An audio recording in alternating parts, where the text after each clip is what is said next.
Stand by to launch FanStream Sports. 3, 2, 1. Let's start. Hello, sports fans. Welcome to FanStream Sports. Nothing but pure sports. This is the JP Show. JP, it is so good to hear you back on the air. Stand by. Now, here's JP. All right, welcome into a Thursday edition of the JP Peterson Show. Man, do we got news? Holy heck, do we got lots to talk about. We got subterfuge at $1 Place. What's going on over there? A lot of subterfuge going on over there at $1 Place. We got catastrophic injuries at $1 Place that are making me somewhat depressed, but I'm not going to be depressed today. I'm going to give you guys energy, hopefully entertainment, make you laugh, make you cry. You're probably going to cry in this episode, I think we all are. So buckle in for another edition of the JP Peterson Show, independent media at its finest. Good morning to you, IndyCar Tim, in our Dallas affiliate. What's up, partner? I thought I would do this for our less educated listeners. I know we've got a few out there. What subterfuge means, I thought I would just share it with everyone. Very nice. Deceit used in order to achieve one's goal. And apparently the goal for the Buccaneers is to not admit that they laid down and let the Texans score. That is the essence of the day yesterday. As the dogged journalist that I am, Tim, I went into $1 Place yesterday, or the Advent Health Training Center, as they now call it. And I said, I'm going to get to the bottom of this. I'm going to find out if they laid down like dogs and let the Texans score. And I did. I asked the hard questions, and I got the really weird answers. And they weren't a great run. They weren't gonna admit it. This is an incredible story. So I'm gonna get to that in a little bit. And we have the audio. The audio where I stuck that microphone in their face and I said, I want answers. I want the truth. Because we can handle the truth. It's an amazing story. All right, so let's get to the other headline that came out late last night, which again, subterfuge. We had a media availability yesterday. Why weren't we told about Cody Mauch? Maybe they didn't know yet. Maybe they didn't know, but they probably did. And maybe that's why Baker was so somber yesterday. And Bowles was kind of somber yesterday. Oh yeah, it was somber to be. So Cody Mauch, starting right guard, is out for the year. Did they detail what injury it is? I don't know if they did. Foot, right? I don't know. It's a leg injury of some type. Knee. It's a knee. It is a knee. All right. So evidently he finished the game. Mm-hmm. There was no word of him being injured during the game. What a tough son of a bitch. And so he's out for the year. So now you've got Luke Gedeke out this week. You've got Cody Mauch out this week. He was the only guy starting at his natural position. The only one. And doing a hell of a job, by the way. So you got Bredesen at center, who's usually your left guard. You got Michael Jordan off the practice squad, elevated again to start at left guard. You've got Graham Barton moving out to left tackle, who's normally your center. You've got Charlie Heck, the tripping Charlie Heck, out at right tackle. Lovely trip it was. Hopefully he's got some more of those in his bag this week. So as I count, of the 5 guys that are normally in their positions, you have Seto. 0 for those who are not bilingual. 0. I don't care if you're playing East Texas A&M State like FSU did. You might have some issues. Even against the Jets. And let's not forget, we've also lost Kalijah Cansey this week. So I said this going into the season. I was very confident that this was an 11-win team. 10 was, I think, the floor, 13 maybe the ceiling. And I kind of dialed that down about a half a game with those injuries. Now, I don't know. This team could lose to the Jets easily. With these holes, with these key injuries, this is a little bit more than we're banged up. Is there another team in the league right now you'd rather be playing with these injuries though than the Jets? No, I don't. We're going to be without their quarterback, by the way. We figured out for Yes. And we also learned from Baker Mayfield it's Tyrod, not Yeah. Tyrod Taylor. It's Tyrod, in case you didn't know. 36 years old. He's been in the league for 800 years, and we finally figured out how to pronounce his name. Thank you. By the way, do we know the connection between Baker Mayfield and Tyrod Taylor? They played together. So in Cleveland, when Baker was drafted, Tyrod Taylor was the starter, and Baker took his job. Mm-hmm.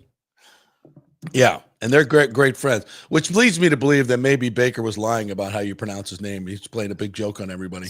It's a prank. Yeah. All us idiots will be like, Tyrod. And he's like, no, Baker played you guys. That was a joke. So I fully expect that to be the case, by the way. But anyway, whatever, Tyrod is starting this week. And listen, this is a guy who gets out of bed, much like Teddy Bridgewater, can just play quarterback and do it pretty efficiently. You know, he knows how to run. He knows how to throw the football. I think he was, 7 of 11 coming off the bench, threw a touchdown pass. I know it was garbage time against the Bills, but this guy didn't play in the preseason. He had arthroscopic surgery, but he just gets out of bed ready to play football. He'll be fine. He'll run around. He'll make some plays. I don't think it's measurably different than Justin Fields, to be honest with you. I don't know. I'm sure Justin better. 36 years old though is the other part. Yeah, Josh Johnson's 7,000 years old and he's still in the league. That's true. Some of these guys are born to play the position, and it's just easy to them. So anyway, I saw something funny, JP, on the X machine that I had to bring up here today with the offensive line. And by the way, we do have some names of some guys that they're working out, and bring one guy that we know they're bringing in. We can get to in a little bit, but is Ryan Jensen on that list, you think? Ryan Jensen was actually asked about that on Twitter, and he said, "That's what I got right here." Oh, you got it right there. Somebody said, "Are you available?" Screaming at elk and weighs 265 pounds. Life's good. Yeah, he's got no desire. No, thank you. I'm good. And Ali Marpet, don't even ask. Yeah, he's at like 240 now. Yeah. He's not ready to go. So we've signed some Jamoke off the practice squad from the Giants, a 31-year-old guard who's, a big lunk that'll, come in and be somewhat serviceable and get in the way. But some of the intricacies of this run game where, Cody's pulling out and that whole symphony of these counters and gap schemes that they have that you go put on the all 22. And I love watching it, man. They're just crisscrossing. They're cross blocking and they're just, it works so really well. Pacucci and Kevin Carberry are tremendous offensive line coaches, but you can only take so much. You can only take so much change because offensive line is so much about the nuance of working together and communicating together and being in the system. And it's just, you can't do it this way. It's honestly, it's amazing that they've been able to do what they've done in the first 2 weeks. And I think that makes fans think, oh, well, they just plug somebody else in. No, there comes a point of critical mass where you just cannot sustain this many injuries and be effective in the NFL. You just can't. And the Jets defense, although they gave up 34 in week 1 and 30 in week 2, it's not formidable, but it's the NFL, man. And if you don't have frontline players, it's going to be tough to move the football. And, and more than that, Baker Mayfield, who showed up yesterday with a long leg sleeve on his left leg, saying he's fine. He's not fine. He's beat up. I watched the game. You watched the game. He's beat up. His mobility is probably somewhat diminished. He's a gamer, and he'll do whatever it is to win, but I fear for his safety. These are the type of guys that whiff on blocks and leave people as free runners and get your quarterback smoked. Ask Joe Burrow. He's been doing it for a while, and it doesn't work very well. You tend to end up on the injured list. So, yeah, it's critical mass on this offensive line. Baker Mayfield's in danger of getting killed, and if that happens, there goes your season.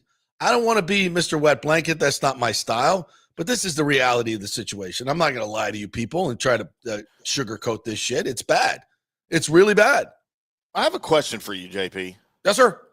Who is the Jamoke that you just referenced? Because if it's the guy that I'm talking about that they just signed, he's no Jamoke. He's on a practice squad. Feeney? Yes. Dan Feeney from the Bills, by the way, started 65 games in this league. In what decade? Infinitely better than Charlie Heck. Infinitely, and that's why he's on the practice squad The for the Bills. The Bills wanted to elevate him so that he couldn't get poached when this happened, and they didn't do it in time. They are crying in Buffalo right now, and they are scrambling Because they lost a practice squad. Think about what you're saying. I understand what I'm saying, but I've watched him play all these years, dude. He is good. That's all these years, bro. He's not good anymore. That's why he's on the practice squad. Look at the Bills' offensive line. They got 5 really good guys.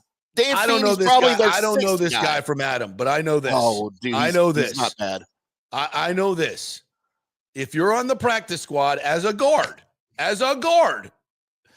at 31 years old, the chances are you've lost your legs. The chances are pretty damn good that you're not what you used to be. At one time, he was a very good offensive lineman. I would agree with you. And if he were still that good, he would not be on the practice squad. I'm saying he's better than Charlie Heck. I know that's not saying a lot, but right now that's what they need. At tripping? I don't think so.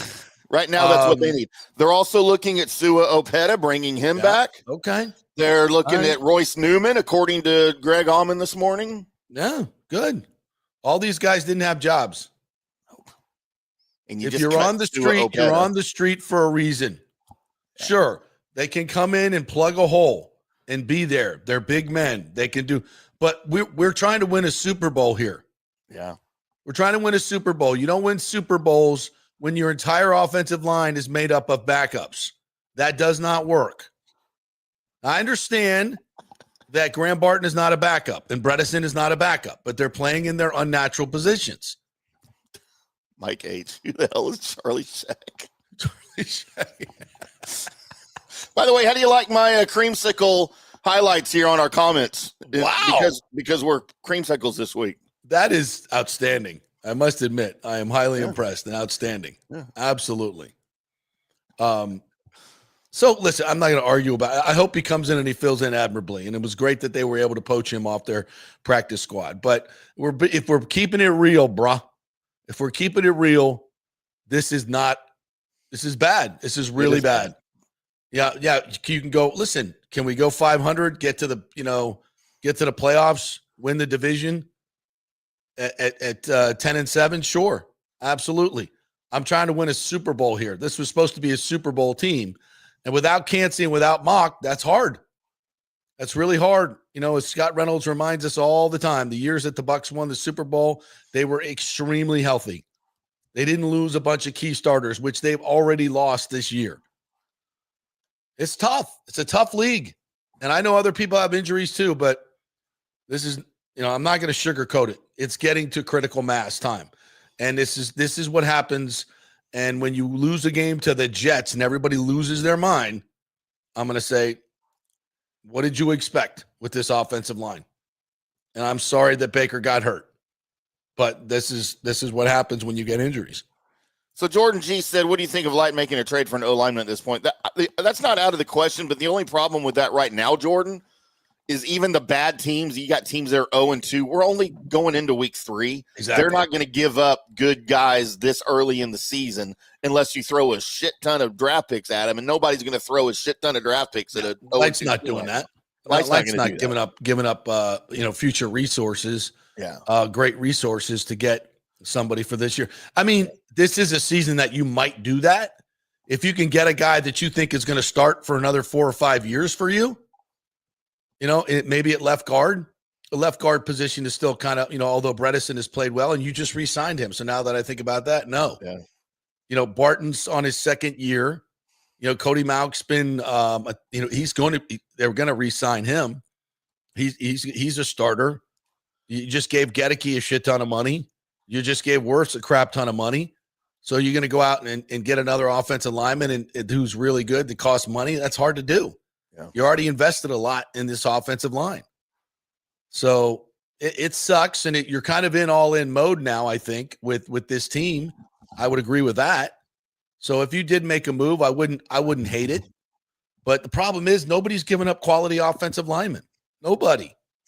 Very difficult unless you're going to overwhelm them with high draft picks. And the Light doesn't like to give up those draft picks, as we know. That's why he's had sustained success. All right, so let's get to lay down gate. I just made that up, and it sounds terrible.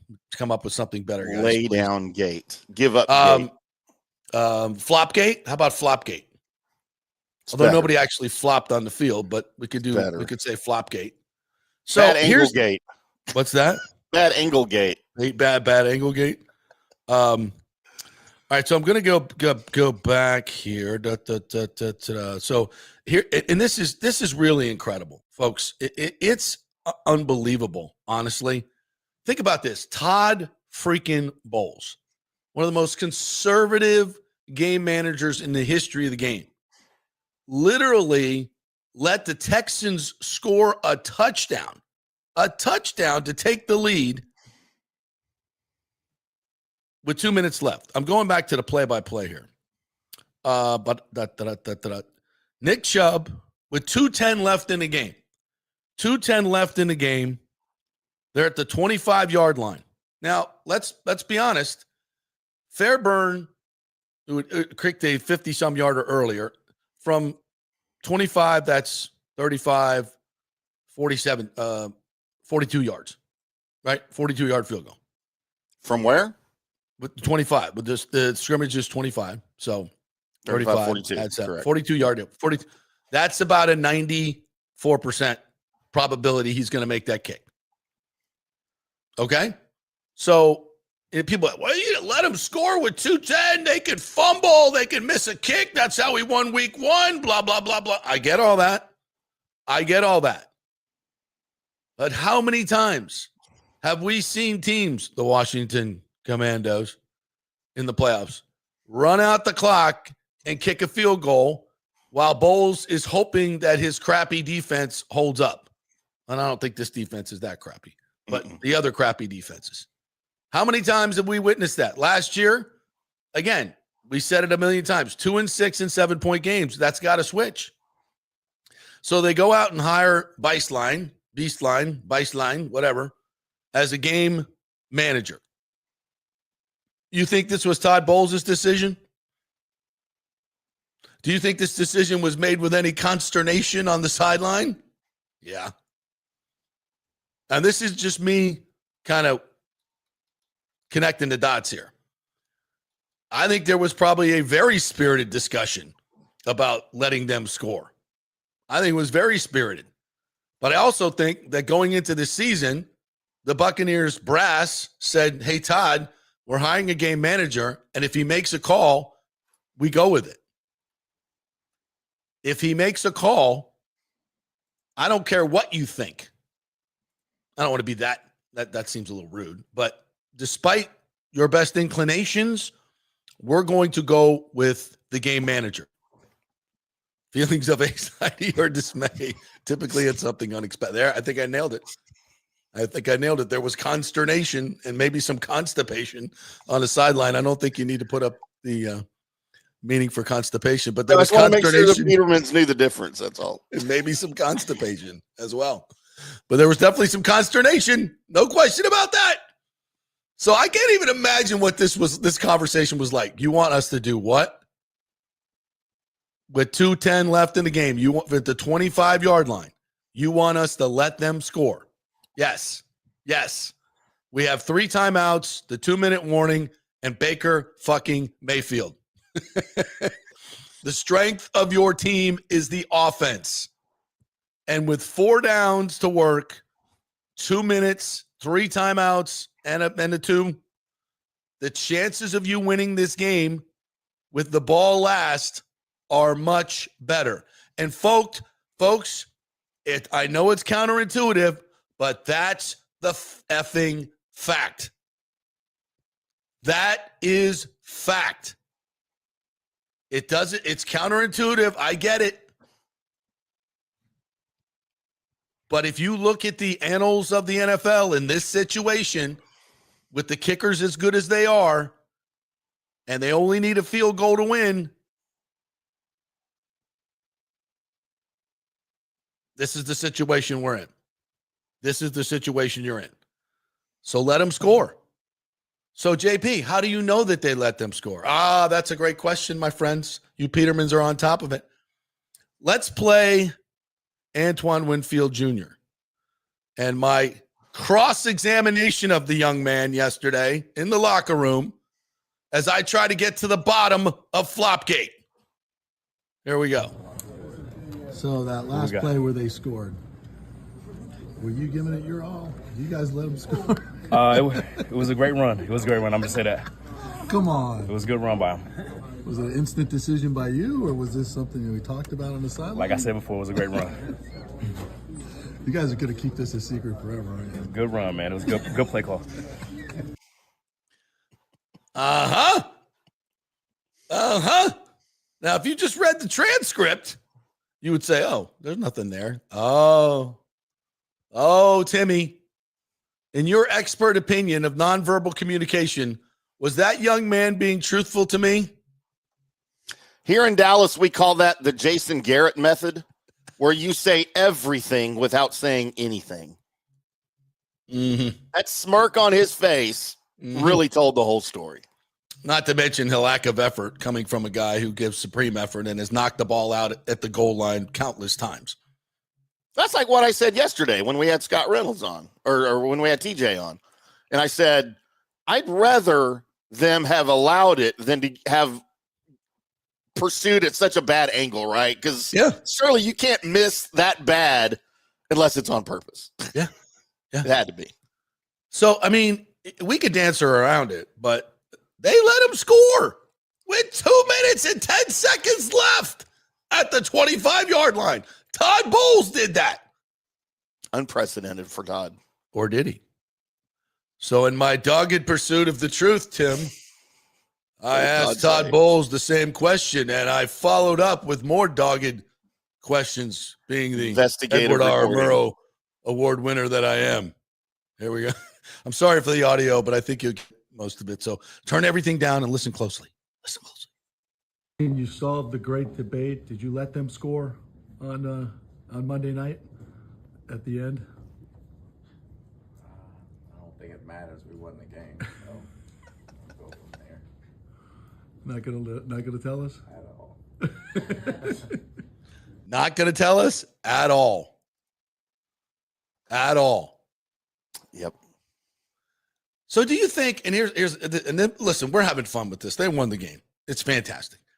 But I mean, you guys out there, think about this. If I'd have told you before the game that Todd Bowles was going to let them score with 2 minutes and 10 seconds left with the team at the 25-yard line, you'd have said, you're out of your effing mind.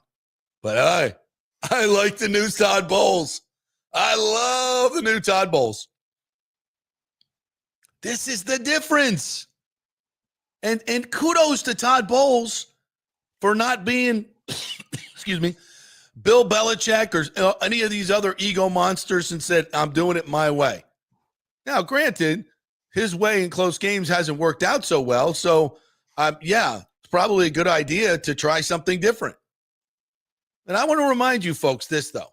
The next time they do something like this and maybe it doesn't work out on 4th and 10 and you want to skewer Todd Bowles, I'm going to be here to defend him. I'm going to be here to defend him. Because that was a ballsy move. Cojones. If you want to put the definition of that up. Because look, if they do this and it doesn't work out, say they don't make the 4th and 10, right? And they lose the game. Right. There's a ton of people roasting Bowles and roasting the defense for allowing that touchdown. I wouldn't be whether one of it them. was on purpose or not. But at the same time, you and I are going to be here saying it kind of looked like they let them score on purpose. Maybe you're not having as much fun with it if they don't win. Maybe you're not jabbing Antoine Winfield Jr. and Todd Bowles in the pressers. Oh, heck no. But yeah, right. But we're still saying it kind of looks like they let him score. Look, it backfired. You don't win the game. Maybe if they force a field goal, they miss the field goal, whatever. We know the odds. But at the same time, we should be saying last year, they're not even given a chance to win this game. Right. What were they, 1-9 in one-score games or something ridiculous? They were 2-6 in 7-score games, and they won another game with an 8-point spread. All right, and this year you're 2-0 in one-score games. That's right. 2-0. 2-0.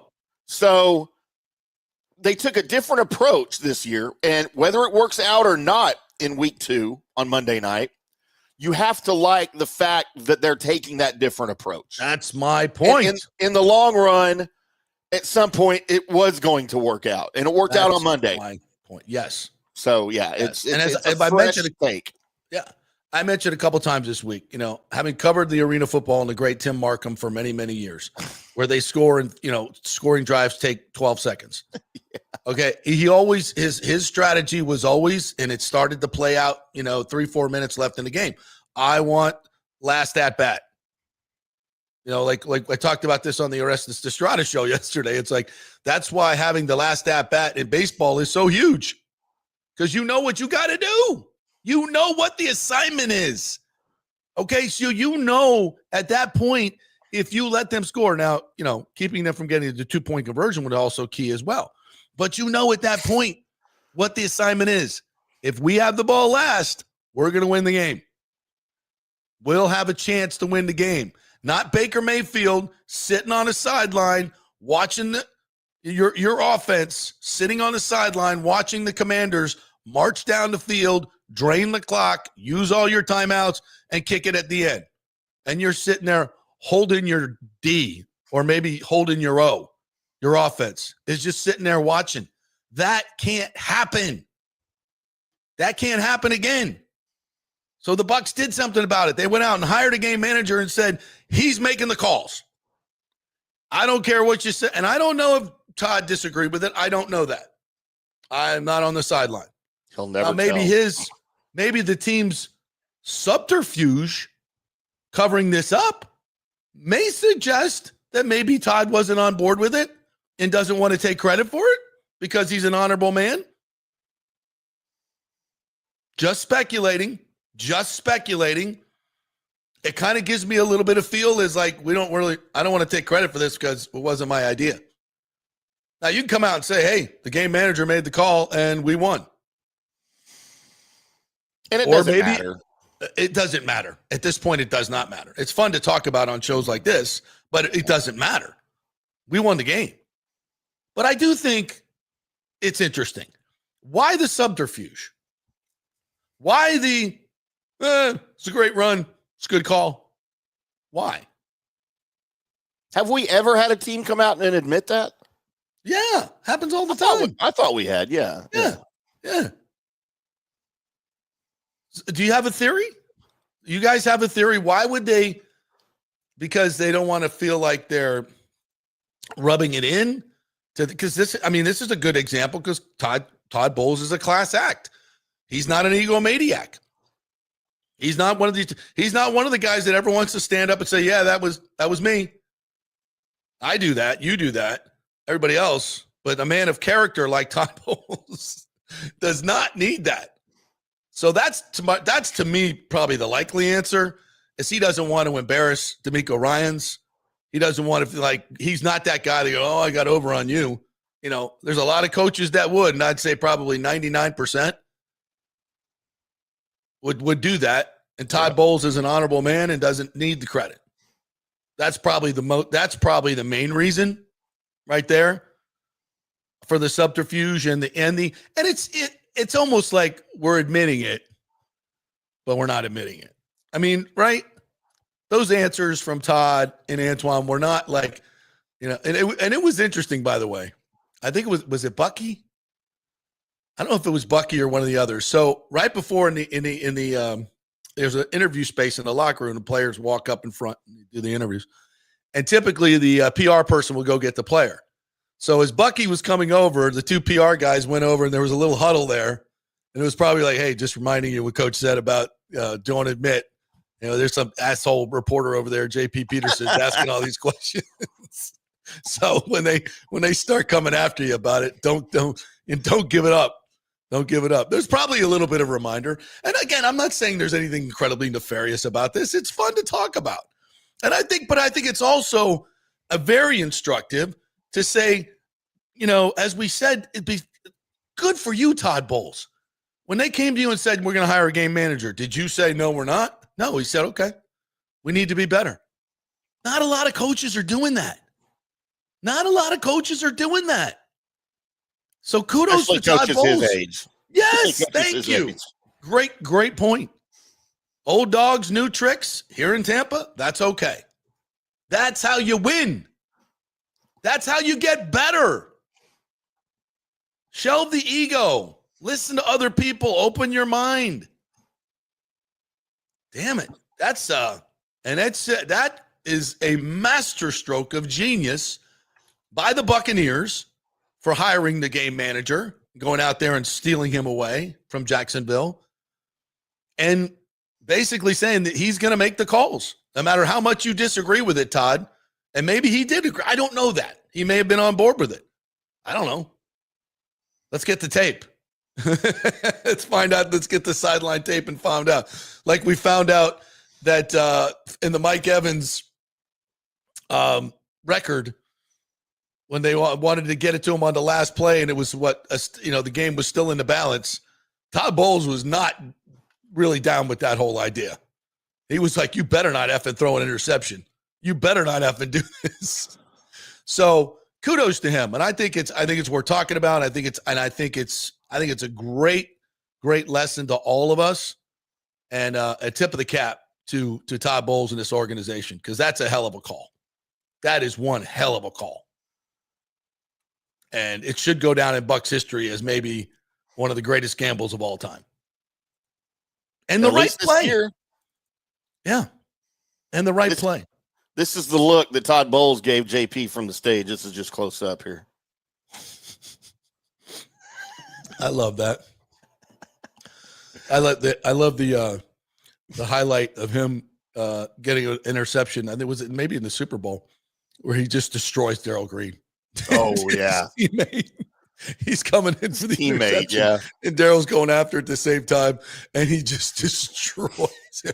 And Darrell Green's like, he's just laying friendly fire, just laid him out.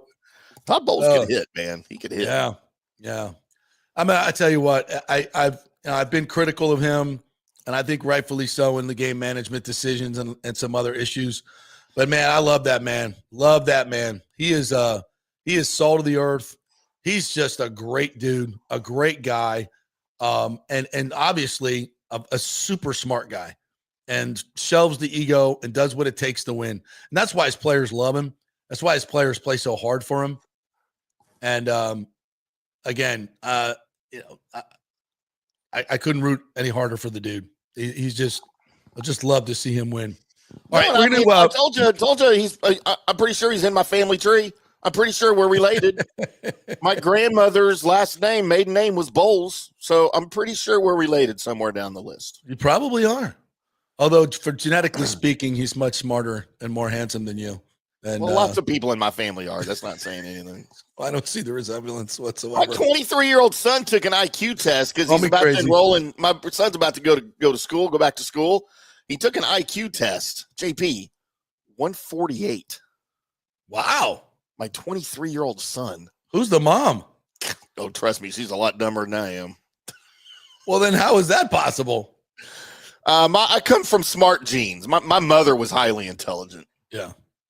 And my dad was highly intelligent. So yeah, it skipped me, but I'm glad at least some of my kids got it. Both my dad and my grandfather were Caltech educated. Yeah. Brilliant engineers. I could barely work on my dad was an engineer as well. My dad's got like 9 US patents for a gas lift valve and oil filled. Oh yeah. Well, my grandfather helped design the electric house at Hoover Dam and all the high tension wires that go from Vegas to LA. What do you think about that? Oh yeah. Well, my dad designed all the my dad played for Bear Bryant. My dad played for Bear Bryant. Well, that shows he's not very smart. At Texas A&M. And definitely not smart. All right, we're going to take a break. We're going to come back. We're going to get to the Rays and all of your comments and questions. Lots of you guys in here early, so we'll get in here to the comments. We are brought to you by the great folks at the Jeeves Law Group, JEEVES lawgroup.com. They are local, they are trusted, and they get results. If you have been involved in an accident, get that personal attention that the Jeeves Law Group will get you. They're big enough to fight the big boys, but small enough to make you a priority.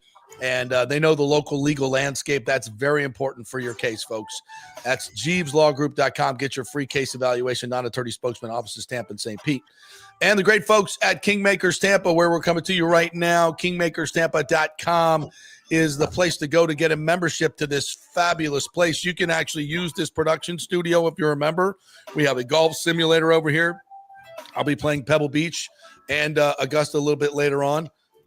And we have, there's a massage place over here. You can get your own masseuse to come in. We got a little workout area. We got a sports bar. We got offices, private offices to work. We got a stylish conference room. It is a unique spot in Midtown Tampa, kingmakerstampa.com. We have limited memberships that are going on sale. So if you're interested, get a free tour now. Back in 3 with you people and all your comments. Experience the art of driving at Genesis of Tampa, where luxury meets innovation and every detail is crafted for you. From the bold G70 to the refined GV80, Genesis delivers power, elegance, and technology years ahead of its time. Book service online, and our Genesis Experience advisors will pick you up and drop off your vehicle. If available, you can enjoy a courtesy car while yours gets a complimentary interior vacuum plus a generous offer for your trade. Every new Genesis comes with the Miracle Advantage Plan, 10 years or 250,000 miles of powertrain warranty and 4 years of complimentary maintenance. Visit us at 801 East Bears Avenue or online at genesisoftampa.com. Genesis of Tampa, luxury redefined. Italiano Insurance would like to congratulate the Bucs on their 50th anniversary season. And you know what? We've been here for every season and then some, over 60 years in business. We've seen some smart coaches with great game plans, but if you don't have flood insurance or business insurance, that's a terrible game plan. That could ruin you financially. You don't want to take that L. So call 813-877-7799 and let their friendly agents quarterback your insurance and save you big money. Italiano also sponsors our FSU report every week, so go Noles. 813-877-7799 or go to italianoinsurance.com.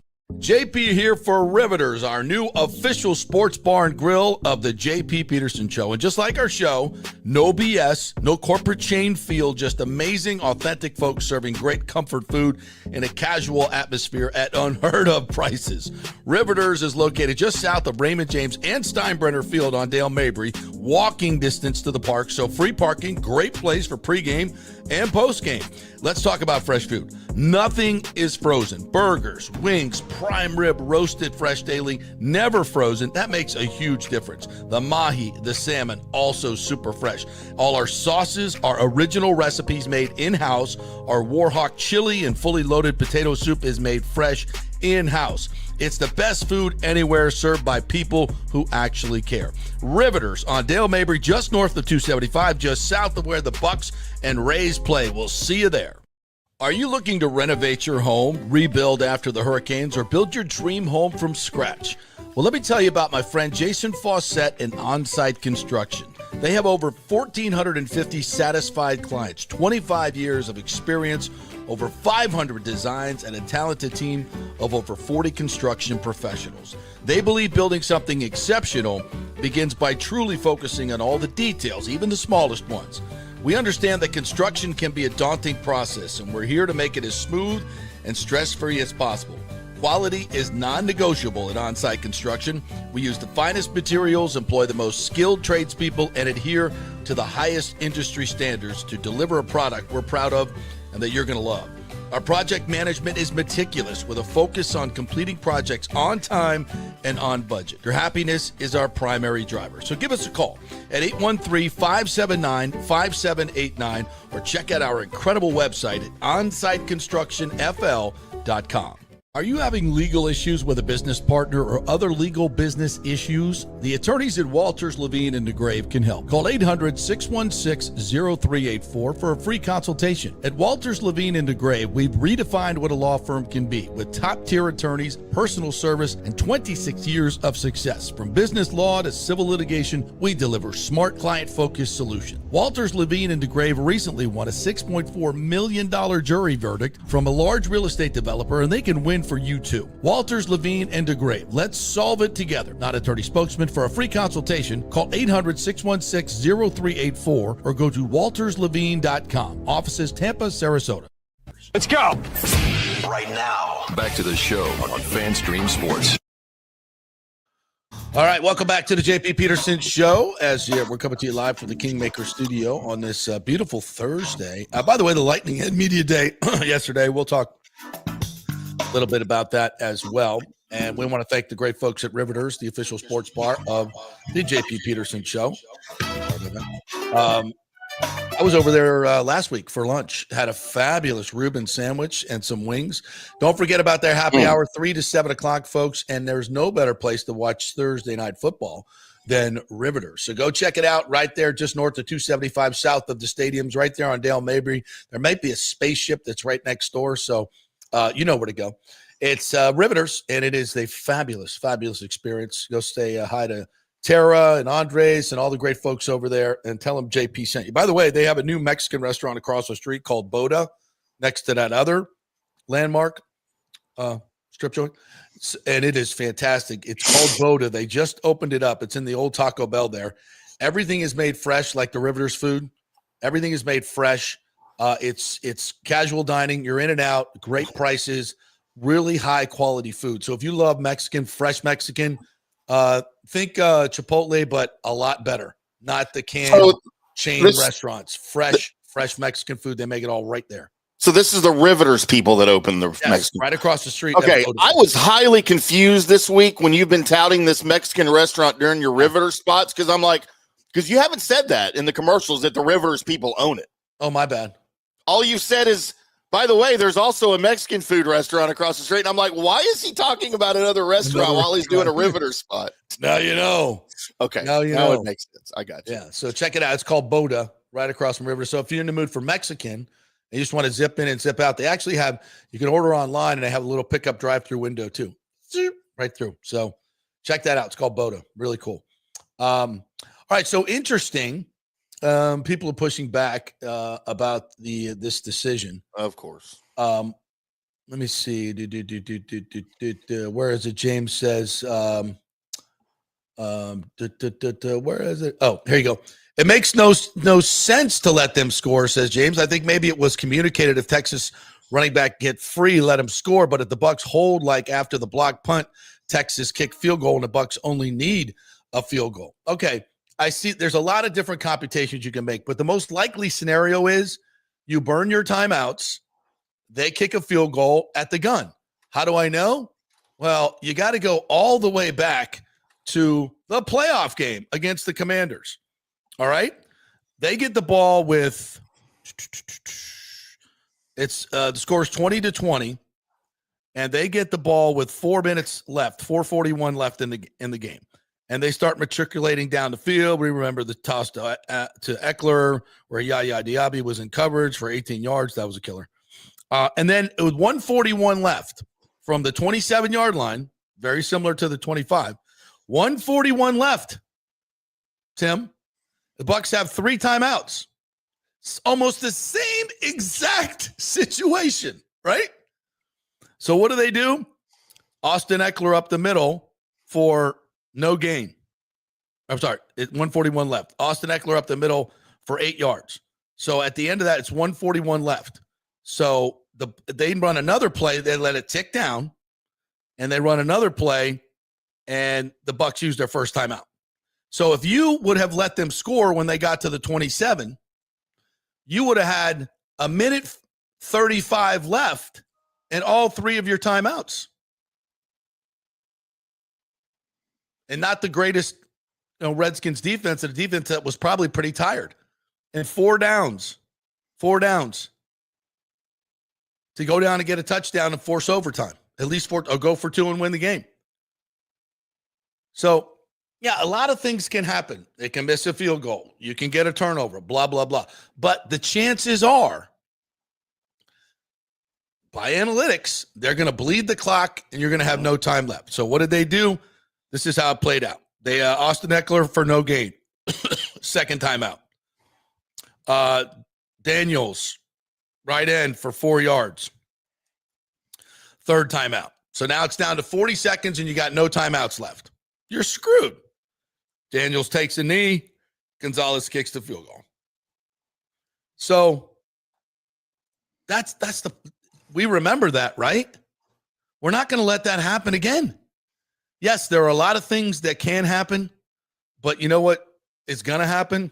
That most likely. So it was a great decision by the Buccaneers, in my opinion. And even if it wouldn't have worked, it was still the right decision. 100%. 100%. And we're going to remember that when they make another decision like this and it doesn't work, because that's football. But in my estimation, they did the right thing. It was a bold move, and it's also a humongous change in how this team manages games. And it's a change for the better. I'd rather leave my offense in control than rest it on my defense. All right. Mike H says, breaking news, I guess, from Silverman to leave the Rays. Yeah. So this came down yesterday. Matt Silverman, he says, Rick says Matt Silverman wanted to stay, but the new ownership didn't need a lapdog. True. Yeah, Brian Auld was going to leave it, but I think Brian's going to stay on for a transition, and then he'll be gone. But Matt was going to stay on with the new group in a full-time position. And we kind of talked about that. And Matt's a great guy. Brian Auld, great dude. They've been forced to carry the very dirty water for Stu for a long time. And that was their decision. And they made a lot of money doing it, but that was their decision. They were loyal soldiers, and they did what they did. And when they said that Matt was going to stay on, I was a little iffy about that. Now, the commissioner came out yesterday and said, look, this is great for Tampa, getting a stadium in Tampa. I'm paraphrasing here, because they have a clean slate. Ownership has a clean slate. Now, if they go in to negotiate with Ken Hagan and Jane Castor and all those folks over in Hillsborough, and Matt Silverman walks in, that ain't a clean slate. That's not a clean slate. It's a very dirty slate. And I don't mean dirty in a bad way about Matt. But the point is, that's not a clean slate. These guys, Brian Auld and Matt Silverman, have a long and checkered past in terms of getting stadiums built here. They're not trusted. And we all know Stu was calling the shots, but you were out there carrying the water. And that's a problem. In my mind, that's a problem. That's not a clean slate. That's the same folks doing this. And now they'll have different marching orders. I get that. But it's still, what's the point? What's the point? These guys have a long and checkered past with this stadium saga. We need fresh blood, new ideas.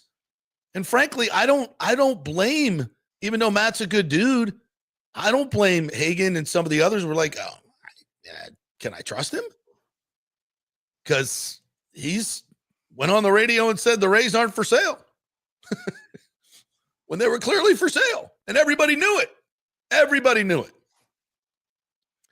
So you kind of, those things doesn't make you a horrible person, but they have consequences. They have consequences. When we're talking about billions of dollars in public money here and private money, I don't think we want to sign up for the same brain trust leading the way to get a stadium done. So I applaud the new group, and maybe this came from MLB or whatever, or maybe Matt just decided on his own, I don't want to do it. Fine, whatever. But I think it's a positive. And I wish Brian and Matt well. They are given heavily compensated. They'll be fine. But I think that's a very good development as far as this goes. There are some questions here. Mike H says, does Kevin Cash have an out in his contract if ownership changes? He has looked disengaged for months now. I don't know about that. I think the consequences of the season, I mean, he did say he can't wait to get back to the Trop. Maybe sitting in that hot dugout makes him look disengaged in the elements. It's been a tough season, and as much as I looked forward to that outdoor baseball, and it's been a treat. I've been to a bunch of games. After a while, if you're doing it every day, I'm sure it gets really, really tiresome. and hot and bothered and all that stuff. So I get it, and they want to go back to the Trop, but they'll miss the outdoor games in April and May, that's for sure, but not the July, August, September. And then let's be honest, I think Evan Klosky made this point on this show and on Twitter. This team was not built to play in that bandbox. With fly ball pitchers, the Trop is not it's a pitcher friendly place. It's not a batter friendly place like Steinbrenner. So I think that affected them in terms of wins and losses. There's no way to prepare for that. But you go back to the core. You go back to the core issue. The stadium, the Trop should have been replaced 8 years ago. And if there was urgency from Stu Sternberg to get the deal done in Tampa, the great deal that they had on the table, where he had to pay 50%, but was also going to be given naming rights, which would have paid for most of the stadium over a 30-year period.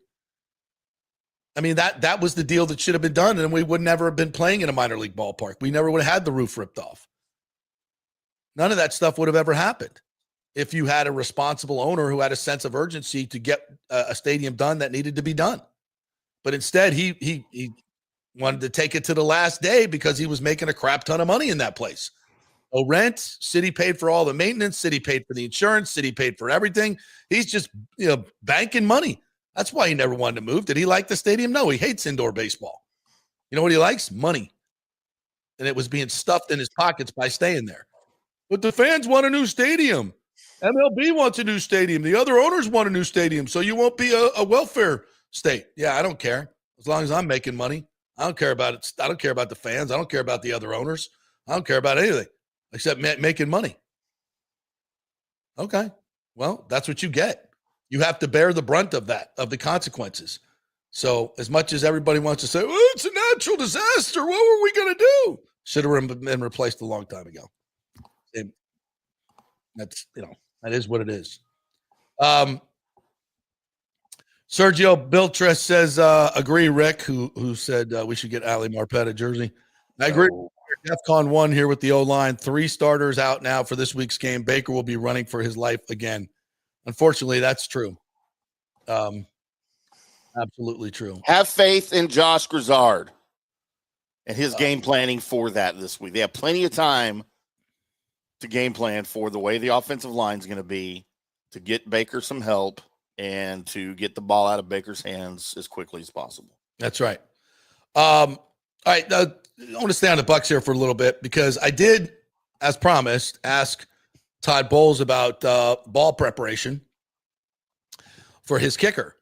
And I did not ask how he prepares his balls. I did. I could not ask Chase personally how he's preparing his balls because he was not there. His locker was empty, so I could not ask him personally. But I did ask Todd Bowles, and I believe you have the since the audio is bad, you have the actual quote there that we can put up. I said, I asked him, my question was, hey, I understand there's new ball preparation methods. What's going on with that? Has it been any different? I wanted to get some of the specifics from him about what they're doing differently this year, what the rule is. Now, I think the Athletic reported that every team gets 60 footballs, and they can prepare them whatever way they want, and they use them for kicking for the season. That's the dumbed down version. He didn't want to get into any of that. He wasn't giving me anything at all. He said, it's a little bit of a sore topic with me. I don't believe any of that other stuff. You got to make the damn kick. And I pushed him on a little bit, and he said, you got to make them. They're concerning when they happen 2 weeks in a row. Obviously, we've got to get better there. We've got to block it better. We've got to kick it better. We've got to make them. It's really cut and dry. There ain't much to talk about there. You can talk about balls and inflation and all that other stuff.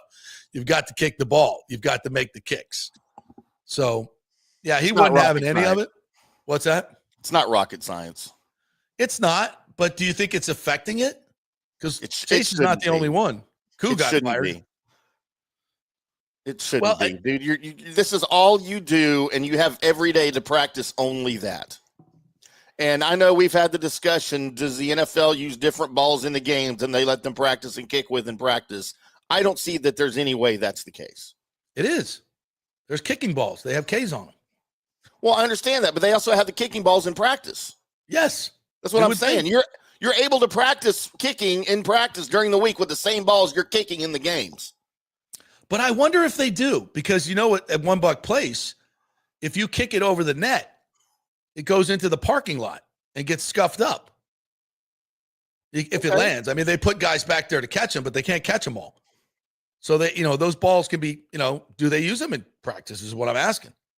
Is maybe they don't, because they can kick them over the roof. They can kick them, inside somebody's car and whatever, because it does go into the parking lot. I don't know. I'm just asking questions. So maybe they don't practice with them. I think the kicking play, whether it's a field goal or an extra point, is one of the most complicated plays a team can have in football.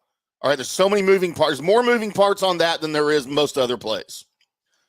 I don't know about between the snap, the catch, the hold, the placement, the kick. It's harder than it looks. I'll say that. Yeah, absolutely. I'm not trying to downplay the process. I think it's more complicated than most people think. But it's also the only thing that you three players practice during the week. As the long snapper, the holder, unless the holder's the punter, he's also punting, but that's a different day. And then the kicker. That's all you three guys get together and do during the week. And I don't excuse that, well, the balls are different. They're inflated differently. I think on a 40-yard field goal, I don't think it matters how the ball is inflated. Within a couple of pounds. Obviously, a flat, that's different, but it's an overly complicated process that it should be mastered during the week, and you should not have this crap happening during the week. I agree. I'm just trying to figure out why this guy has been so automatic, and not just him, but other guys. Suddenly, not so much. Yeah, Justin Tucker lost his job in Baltimore, not just because of the sex scandal, because he sucked the last couple of years. Well, maybe the sex scandal had something to do with his mental framework, maybe. Thinking with the wrong balls. Kenneth McCleary says, Jesus Christ, can we get a voodoo priest or something to do an exorcism on the season-ending injury bug that we seem to be transmitting from player to player? Oh, God, please, yes. Yeah. Mike H says, hey, idea, do a virtual tour of Kingmaker Space. Yeah, actually, I've already done that. I have it on video. And maybe what we ought to do is have you guys come down for a show.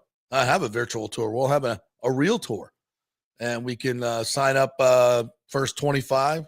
Can come on in and watch the show. JP, last Friday when you left early, and I forgot I was supposed to do the last half of the show by myself until literally you said Timmy's taking it the rest of the way, and I was like, oh yeah, oh yeah. I did a virtual tour of the Dallas studio. Oh, nice. I showed everybody our production room, the front half of our studio, the hallway, our wall of fame with signatures on it, and the Jaeger machine and the kegerator. We could actually do that today. I could just, that's what I did. I hooked it up to my phone. All right, we'll think about that. High top level people working on that right now. Yeah. Bucs Basement, always down in the negative, says this has all the makings of a trap game.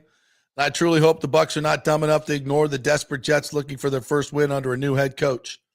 Absolutely. You're 100% right. You're negative, as always, but you're 100% right. Yeah. Does this not smell exactly like the Broncos game last year? 0-2 Broncos, Sean Payton, decent defense. Rookie quarterback. Rookie quarterback, backup quarterback this week. It's almost the same exact home. I think that was the home opener. No, we had another home game. But, back in, I think, did we wear creamsicles that game for the Broncos? I forget. I don't think so. But, yeah, there's going to be a lot of pomp and circumstance. And that's another thing. Like, Bowles was asked about the creamsicles and everything. He's like, we got to win the game. He was not having it. He was not doing the marketing and promotions job yesterday. He was like, no thoughts at all. We asked Baker, no thoughts. Just like, we're just zeroed in on the game. They don't want to talk about any of the pomp and circumstance. Look, and that's for all the rest of us to talk about, and it's fantastic, and it's going to be super fun. But the players are like, they don't care. No, they got enough. They got to talk about that enough before the season started when they made the announcement. They got it out of their system then. And you know what? There is one glaring difference, JP, between this one against the Jets and your comparisons to the Broncos game last year, we've already established this is the new Todd Bowles. I don't think he lets that happen. Last year he let that happen. I don't think the Todd Bowles this year lets that happen. I agree. There's a different vibe about this, and I make jokes about the subterfuge, but it's true. Like this thing with the lying down, the flop gate, okay? The offensive line switches, we heard nothing about that. Todd's used to be very open in all that stuff, very transparent, and that's not the case this year. And I think, as a member of the media, sure, I'd like to know, but I'm not going to sit here and bitch and moan about it.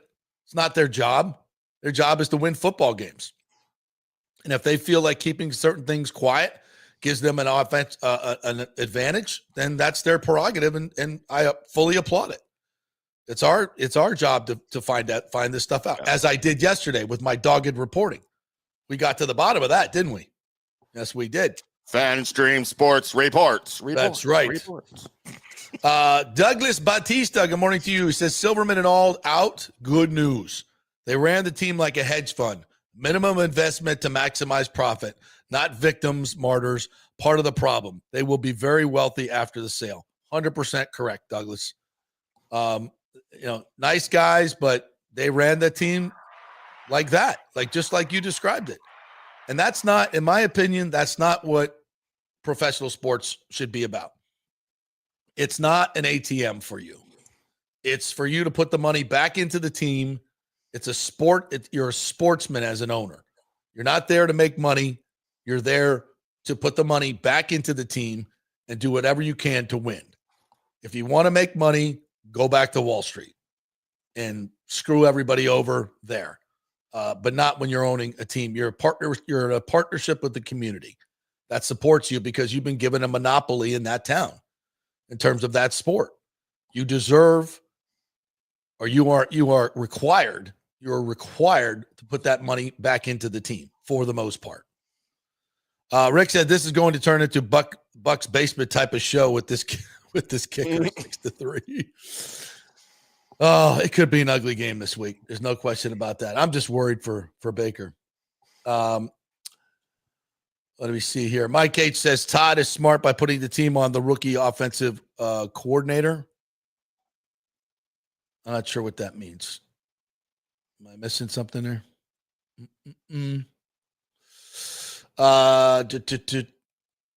Mike also says Teddy's officially banned from high school football. Duly noted. Yeah. Yes. Yeah. Thank God. I wrote about that earlier in the week, by the way. Go check out our piece on FanStream Sports Tampa Bay. Is that the dumbest thing ever? Suspending him for paying for Ubers to get kids home safely. Yep. Improper payments. Because he got the kid rides home and he got them meals. Yeah. And did you hear how he got caught? How all this came out? No. So, he'd been doing all of that. And he posted on Instagram. He did an Instagram live outlining everything he had spent on his team and the program and all of that stuff. And then asking, hey, if you guys would like to help chip in to help the program, hey, here's what I've done. If y'all would like to donate to the program, here's how you do it. On his Instagram live. Well, somebody with the school board saw it. Well, you can't do that. I'm Karen, blah, blah, blah. And that's how all of this started. Can you imagine? It's ridiculous. Imagine what a horrible person you are. I just can't even imagine how horrible you have to be to say, you know what? That's an unfair advantage. My kids, we're being cheated. Have a bigger perspective, you effing jerk. My God. And can we not adjust the rules?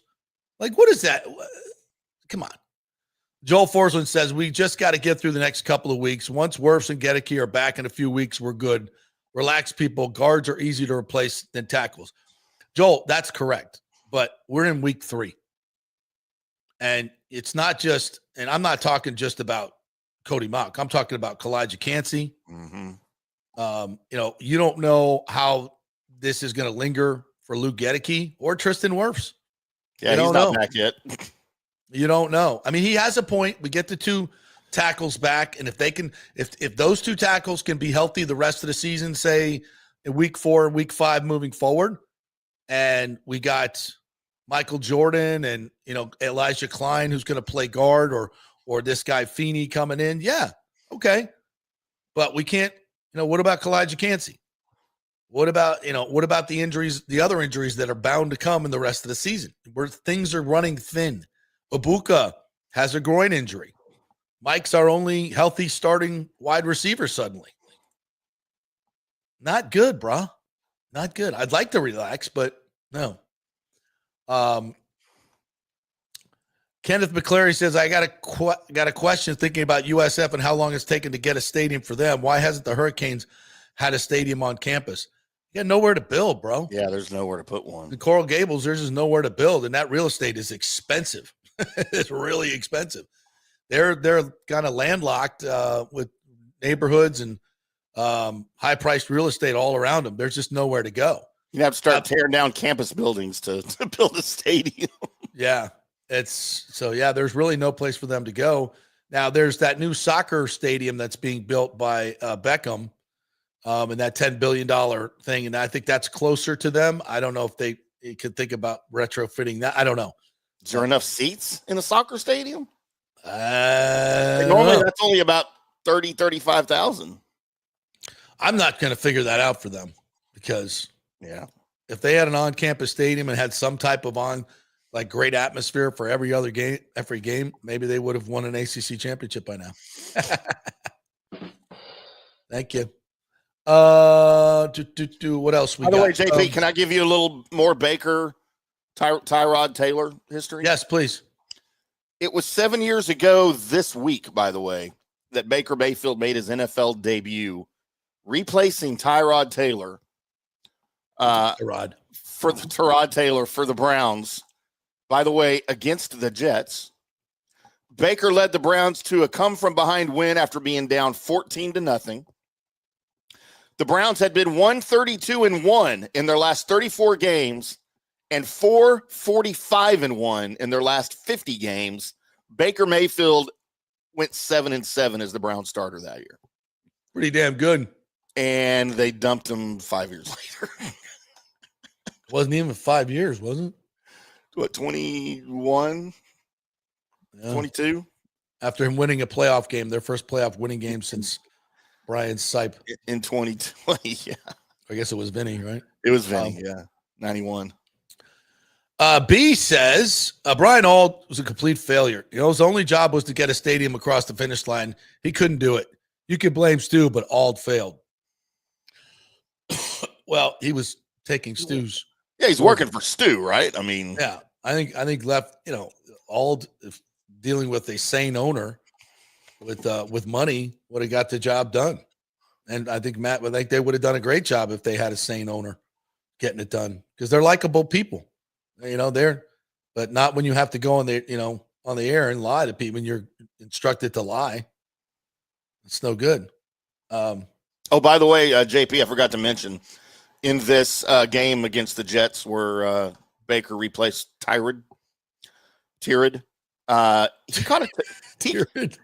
he caught a touchdown pass. Baker caught a touchdown pass in that game.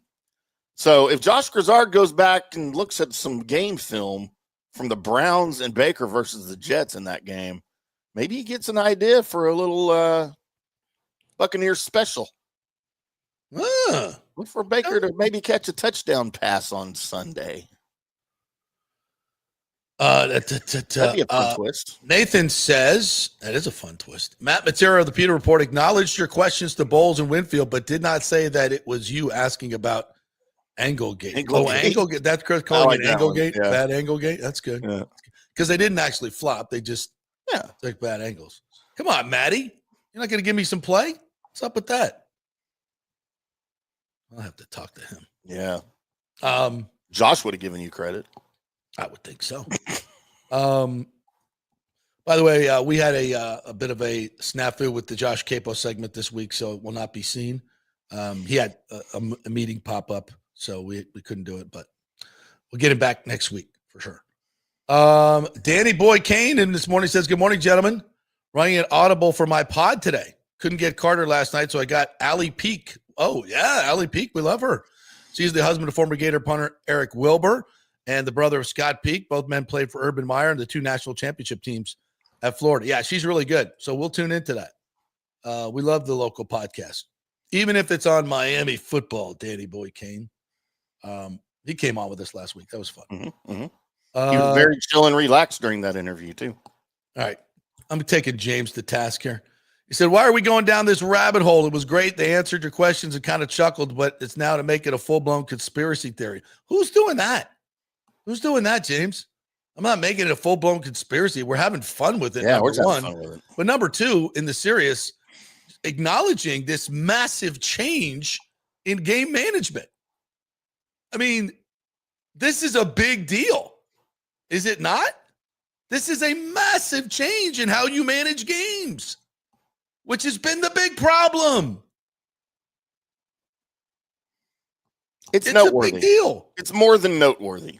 It's way more than noteworthy. It's I would say, a major turning point. Major. He never does this. We haven't seen it in the past. And it's counterintuitive to most of the way things have been done in the NFL. But don't we see a lot of this changing with analytics? And Jesus Christ, it just happened to you in the playoff game. If you're not learning from your mistakes, I mean, you're not going to be a very good coach or very good anything in life, frankly. So it's not a nothing burger. It's a big effing deal. It's a huge deal to me, I think. Maybe you don't. We can agree to disagree, but that's fine. I'm right. Sergio Pilser says no team is giving up a starting guard, and Light isn't giving up picks. We will have to live with a patchwork right guard the rest of the season. Yeah. No, we got an all-pro, according to Jim Feeney. I don't think I said he was an all-pro. I said he had 65 starts, and I think he's better than Charlie Heck. That's all I said. And he can play center. Oh, well, there you go. That's a bonus. Let's give him a first-rounder. Bucs are not admitting they laid down, already but got him. The facial expressions from Bowles when he was asked says it all. I agree.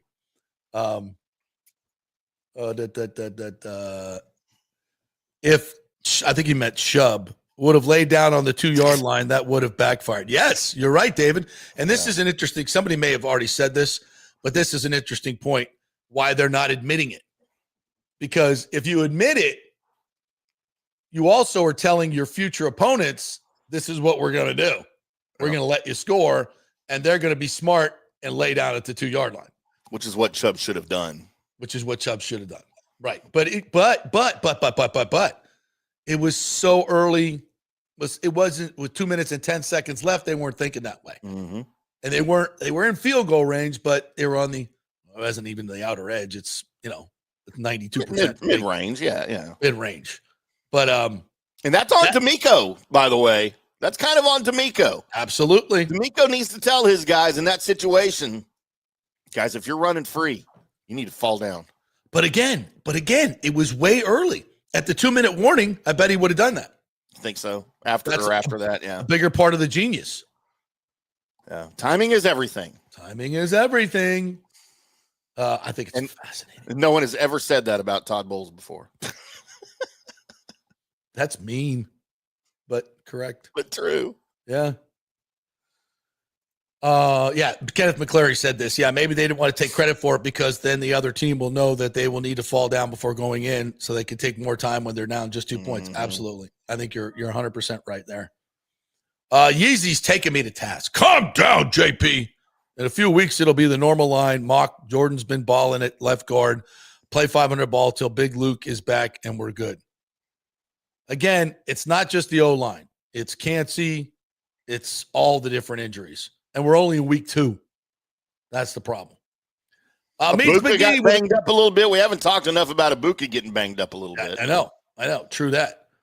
Meets McGee says, I still believe that the injury bug will end mid-season. This can't last 2 full seasons, right? Plus, our last Super Bowl season, we lost the guard. Yeah, we did but that was all we lost. We didn't lose our starting. We didn't lose Ndamukong Suh. Yeah. We didn't lose Godwin and Antonio Brown, both two receivers. We didn't lose half our offensive line out for some of the season. So Yeah, it's way different from that. Rick says it's only fitting the Bucs defense let lots of people score last year. Oh, so they're practiced up on it. Is that what you're saying, Rick? Gotcha. They were practicing that move last year. All right, we'll take another break. We'll come back on the other side and get to more of your comments and questions. We've got to talk a little Lightning. We have injury news for the Lightning. Nick Paul. I want to talk about some Rays stuff on the field as well. Anything you guys want to bring to the table, we'll talk a little UF, Miami as well. If you want to do that, Florida State is back on the field this week. So anything you want to bring to the table, bring it. Hey, we're brought to you by the great folks at Genesis of Tampa. If you have not sampled these new Genesis cars, the technology, the luxury, the dependability, the warranty, 4 years, all maintenance taken care of. Plus, with the valet service at Genesis of Tampa, they will come get your car, give you a loaner car, then bring your car back all nice and clean with the trade offer as well. So you never have to leave the house or the office to get service done at Genesis of Tampa. So go test drive those cars. Michael Murphy will make you a great offer. He's always doing deals too with whether Miami wins or FSU wins or something like that going on. So you got to go down there and find out. He's a huge college football fan. Ask for the owner, Mike Murphy, and talk some football with him. It's genesisoftampa.com if you want to look at some of them cars. Back in 3. Stay with us. JP here for Riveters, the official sports bar and grill of the JP Peterson Show. We're located just south of Ray J and Steinbrenner Field, so it's a great pre- and post-game spot, and the happy hour is amazing. Monday through Friday, 3 to 7. Check out these specials. $3 Bud Light drafts, $4 domestic bottles, $5 wells, $6 premium wells, $6 cocktails like margaritas. That's unheard of. And the Riveters food is freshly made daily. No freezers. Happy hour food specials include $3.50 tacos and barbecue sliders. $6 you get edamame or chips with the beer cheese, which is amazing. $8 buffalo chicken dip, my favorite. The truffle fries, chili cheese fries, also $8 at happy hour. As well as other specials throughout the week, including Taco Tuesdays, you get $3 tacos, and Wing Wednesdays, 7 o'clock to 1 a.m. in the morning, you get our amazing wings, 5 for $5 and $5 wells and wines. That's a good Wednesday night.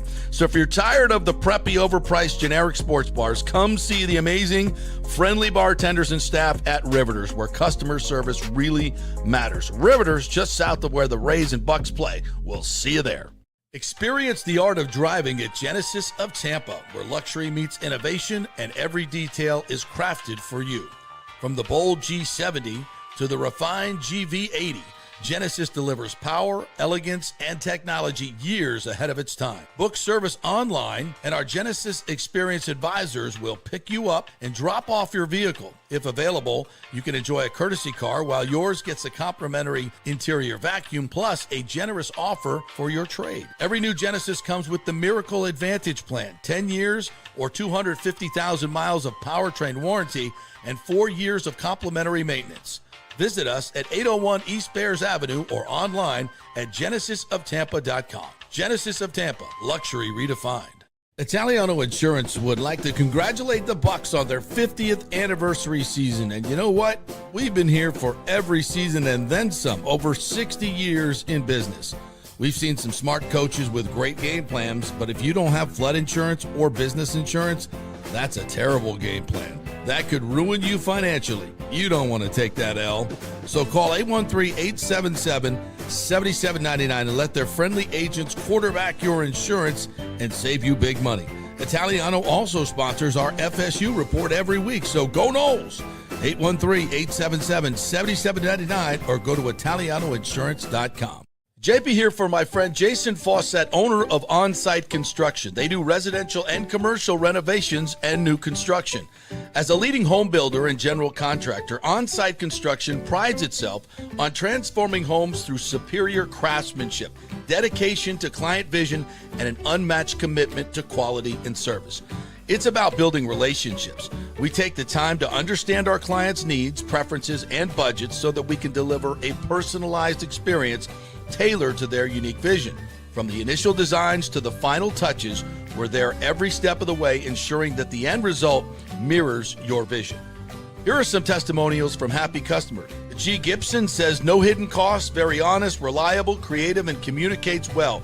reasonable and fair with their pricing, no hidden costs. C. Smith said, did not disappoint. I'm very happy with the work. This company really cares and will take care of it. So if you're just thinking about building or renovating, give us a call and let's see what's possible. 813-579-5789 or check out our website at onsiteconstructionfl.com. Are you having legal issues with a business partner or other legal business issues? The attorneys at Walters, Levine, and DeGrave can help. Call 800-616-0384 for a free consultation. At Walters, Levine, and DeGrave, we've redefined what a law firm can be with top-tier attorneys, personal service, and 26 years of success. From business law to civil litigation, we deliver smart, client-focused solutions. Walters, Levine, and DeGrave recently won a $6.4 million jury verdict from a large real estate developer, and they can win for you too. Walters, Levine, and DeGrave. Let's solve it together. Not attorney spokesman. For a free consultation, call 800-616-0384 or go to walterslevine.com. Offices Tampa, Sarasota.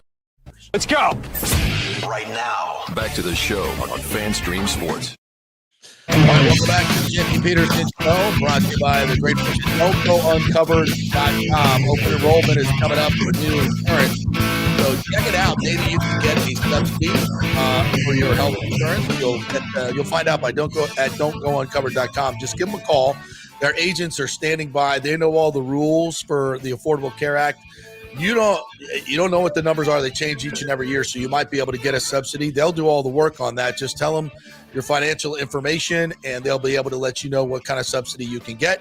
And they have all different types of great insurance on the Florida Blue plan. So Don'tGoUncovered.com is where you go. Just give them a call. Let them find out. You could save hundreds, maybe thousands in medical insurance. I didn't think I would be eligible, to be quite honest, and we were. So we got a nice little discount on our insurance. So Don'tGoUncovered.com is where you go to find out. Tell them JP sent you. You heard it on the podcast, not the radio. Alrighty, a couple other thoughts here from owners about Rays ownership.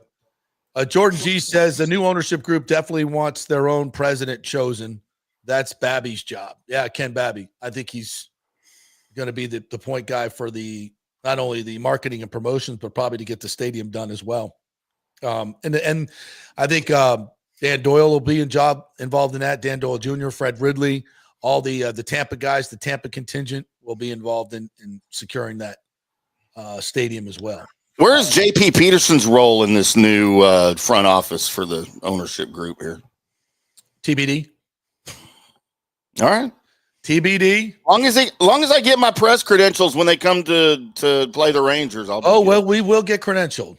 We will be back in the fold to get credentialed. We won't have the censorship of the former leftist regime. There will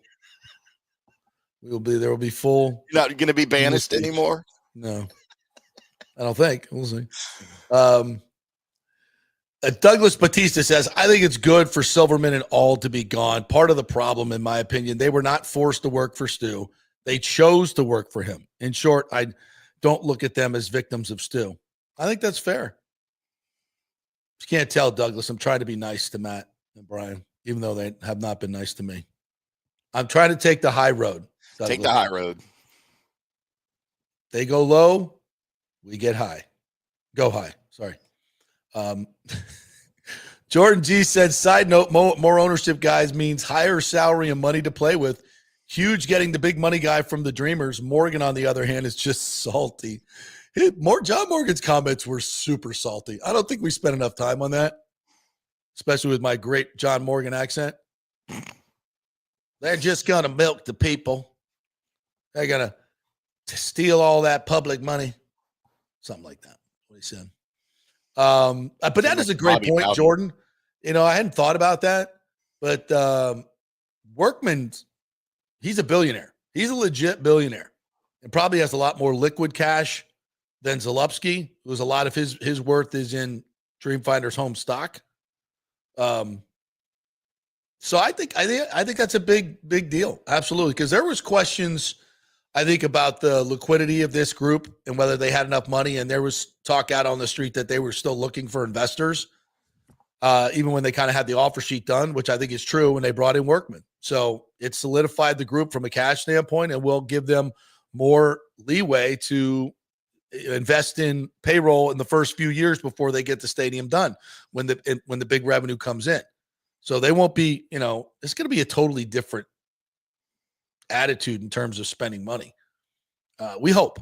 I mean, people can say, we don't know until we see it, and that's true. We don't know, but I don't think they would be buying into this Rays situation in Major League Baseball, handpicking them as this ownership group if they were going to come in and run it on the cheap. Major League Baseball doesn't want that. They don't want the Rays to be a welfare team anymore, and they shouldn't be in the 11th largest market. So it could happen. They could be bad owners. Sure, that could happen. Like it happened in Miami, but I just don't see that happening. I think Major League Baseball is learned from their mistakes. Joel Forsland says, no excuse for missed kicks 2 games in a row. F that. He misses any this week. He's got to go. It's getting to that point, but I think with you signed Chase, you gave him a big deal. He's been money. He's only, he's missed a couple of kicks, but I think we give him a little bit more grace. Yeah. I'm done with grace. We're done with grace, yeah. Why can't everybody be like Cowboys kicker? God, that guy's good. Hey, what a hell of a story he is, too. Aubrey, just sitting on the couch. His wife's like, you could do that. You think? Yeah. Okay. Yeah. To the XFL. And then he played he played collegiately at Notre Dame soccer, and then he played professional soccer. And he was literally sitting on his couch, and they saw a kicker miss a kick, and his wife was like, you can do that, right? And he was like, I don't know. I'll give it a shot. And he went out and started kicking and found a kicking coach. And then, he got signed on by either the USFL or one of the XFL teams, and Cowboys picked him right up. And here he is. Crazy story. It is. Amazing story. Wes O'Connor says, once Wirfs comes back, it kind of resets our line as everyone goes back to their positions. And hopefully Luke isn't out that long. Then we're only down 1 starter on the O-line. Yeah, that's the optimistic way to look at it. Absolutely. Although you're going to be guess because Bredesen goes back to left guard. Luke goes back to center, or Graham goes back to center. So, and then Luke comes back, hopefully. So, yeah, but still got Cansey out. Still got J-Mac out. Still got, at this point, Wirfs and Godwin are still out, and we don't know how they're going to come back. So I think it's a little bit more worrisome than you guys would be letting on. And we got to play the Jets this week. And again, I know everybody wants to crap on the Jets, but Aaron Glenn, new coach, firebrander, he's looking at this as an opportunity to come in here and get a win with a banged up team coming off a really physical Monday night game against the Texans. Listen, I've been covering this league a long time. This is an absolute trap game if there ever was one. An absolute trap game if there ever was one. Has all the makings of it. So, yeah, and listen, you could sit there and say, we should beat the Jets. It's the NFL. And they're going to play desperate. Trust me. They're going to play very, very desperate. And if the Bucs take care of them, then good for them. That's a hell of a job. Lady Evil, I have not seen you in here. What's that avatar she's got there? Wow. Is that her band? Yeah. Is that a band called Lady Evil? I'm checking it out. All right. Give me some research. Says there's a different edge about this Bucs team this year. Like Baker said yesterday, we're not taking any shit. Enough said. That was awesome, Lady Evil. That was awesome. So I was just getting ready to ask a similar question of Baker about, hey, when your boy Chauncey, as you like to call him, hit you low and you got up and you looked like you were injured. And as soon as he started talking shit, you got better quick. What happened there? And so Jenna Lane asked it in a different vernacular. And he said, we're just not taking any shit. And that's true. And not that this team ever has or Baker ever has, but there's a different aura to this team. There's no question about it. There's no question about it. They're much more confident in who they are. They're much more confident in being an elite team instead of just a team that scratches to get into playoffs.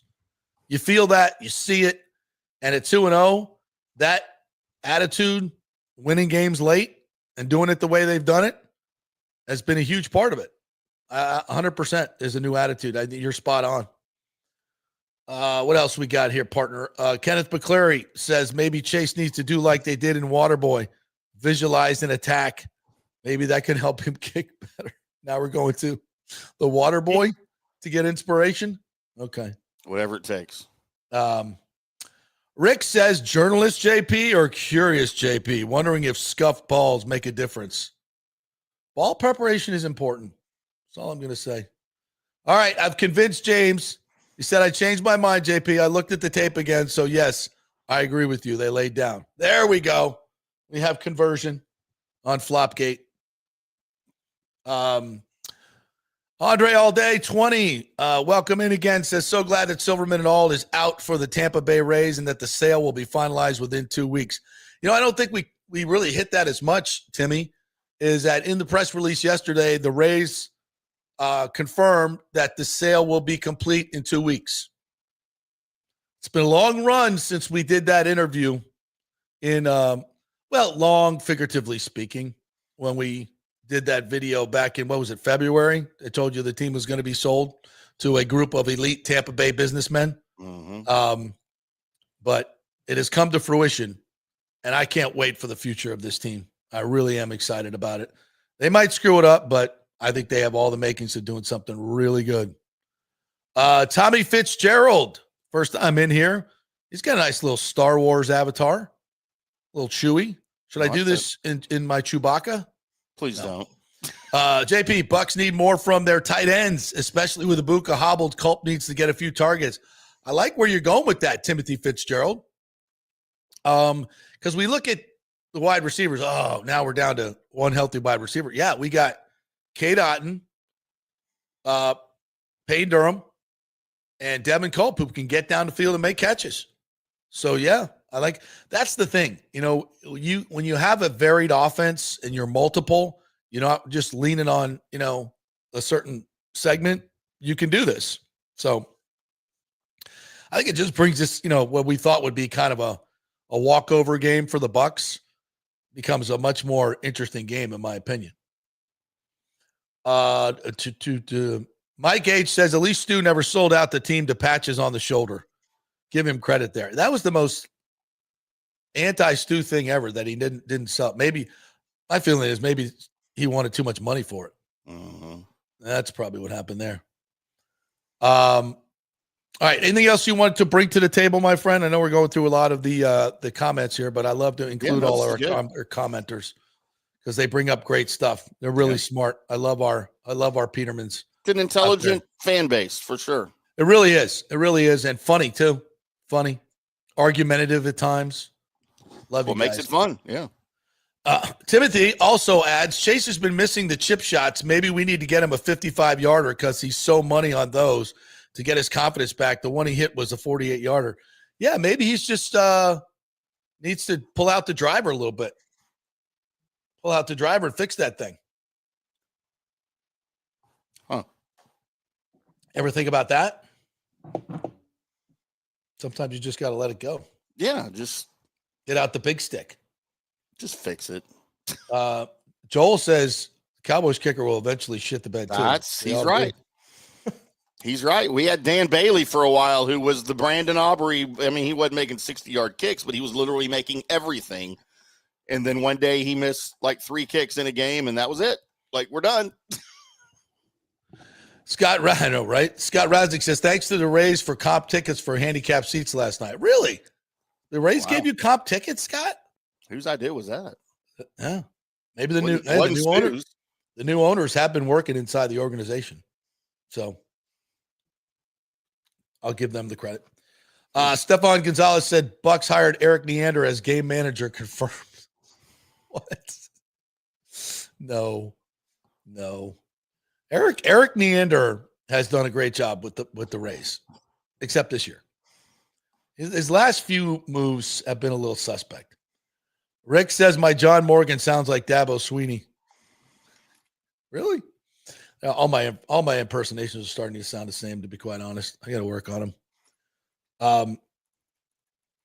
And then Timothy Fitzgerald says, do you know what's ironic that Chubb actually did go down at like the 2-yard line to help the Browns run the clock out against the Texans when he was playing with Baker in 2020? Mm-hmm. I think I remember that. Yeah. Great point. But it was so early in the game, I think they weren't thinking about it. it was a weird play, and I think it's going to go down. I think history will look at it as a very interesting thing. Timothy also says it doesn't seem like the new holder would affect Chase because we had like 3 punters last year. So I would imagine the holder changed several times last year when he was great. That's true. So we'll see where it goes from that. All right. Let's take another break. Come back, do a little college football. Want to do some college football, Timmy? Let's do some college football. It's going to be a big week. Yeah, it is. Let's look ahead to some of the games. What we're thinking, college game day, if Florida at Miami, that's going to be a big one. So we'll do college football when we come back. We're brought big to you by kickoff at Texas Tech at Utah, too. Texas Tech. You tell us about the Red Raiders. Man, they are rolling right now. They are rolling big time. Don't talk a little FSU as well. Yeah. We're brought to you by the great folks at Cafe Paradiso. Our good friend Paulo over there has the best restaurant in town. If you love traditional Italian food, folks, like I do, the lasagna is amazing. The chicken marsala is incredible. The farfalle salchicha is amazing. Bueno, prego. I love it. We love it. Oh, God, I could use some of that right now. And the fresh seafood, the branzino, which is a sea bass. Oh, so good. Number 3 on the open table list as voted by all the diners out there on their reviews. So head on out to Cafe Paradiso on South McDill. Get a reservation on open table and tell them JP sent you. Back in 3. Stay with us. The Golden Diamond Source is working every day to be your family jeweler. Right now, a $5,000 engagement ring with 0% interest can be yours for just $83. So don't let the holidays sneak up on you this year. Now is the time to get ahead with their in-store layaway. Trade in your old jewelry for cash. Gold has never been higher. The Golden Diamond Source is offering the highest ever trade-in values for your gold and diamond jewelry. Now is the time to get your holiday shopping started. So come in now, relax, shop, and save at the Golden Diamond Source. We love Julie and Steve Weintraub, great local philanthropists, and you can find them at 3800 Omerton Road in Clearwater, where you'll always find the perfect gift, only at the Golden Diamond Source. Welcome to Kingmakers, home of the JP Peterson Show studio and Tampa's premier business networking and social club for members only. By day, it's an exclusive, vibrant co-working space with a stylish conference room, focus rooms, a full production studio, and an in-house marketing team. And by night, Kingmakers transforms into a sports-centric social hub with a full sports bar, golf simulator, and exclusive events. For young entrepreneurs and seasoned professionals, it's the perfect place to work hard, play hard, and make big moves in Midtown Tampa. Close the deal, celebrate the win. Only at Kingmakers. Become a member today at kingmakerstampa.com. Your business, your club. JP here for the Jeeves Law Group and my man Scott Jeeves, who lives right here and has long been a highly respected member of our community. He's a proud sponsor of the Tampa Riverwalk. Jeeves Law Group is also a proud sponsor of our Grand Central District in St. Pete and has neighborhood events throughout the year. He has an office on Central Avenue in St. Pete and one on South Howard in Tampa. You can't get more local than that. So when you need an attorney, are you going to hire some huge firm that advertises all over the state or the one that supports your favorite sports show? It's the Jeeves Law Group. We're local, we're trusted, and we get results. For personal injury and personal attention, call us for a free case evaluation. That's 8889-JEEVES. That's 8889-JEEVES. With this record heat in Tampa Bay, you better have your AC unit running at peak efficiency. Third Generation Plumbing installs the best American standard AC units. Our split systems offer the highest efficiency available while reducing energy bills and maximizing comfort. That's why Third Generation Plumbing trusts American standard air conditioning, built to last, made to perform. Whether it's a new install or an emergency repair, our family-owned team brings 3 generations of trusted service to your home, now with the unmatched reliability of American Standard. Plumbing or cooling, we've got Tampa covered. Call Third Generation Plumbing today, 813-961-8024, or go to thirdgenerationplumbing.com. And we also do AC.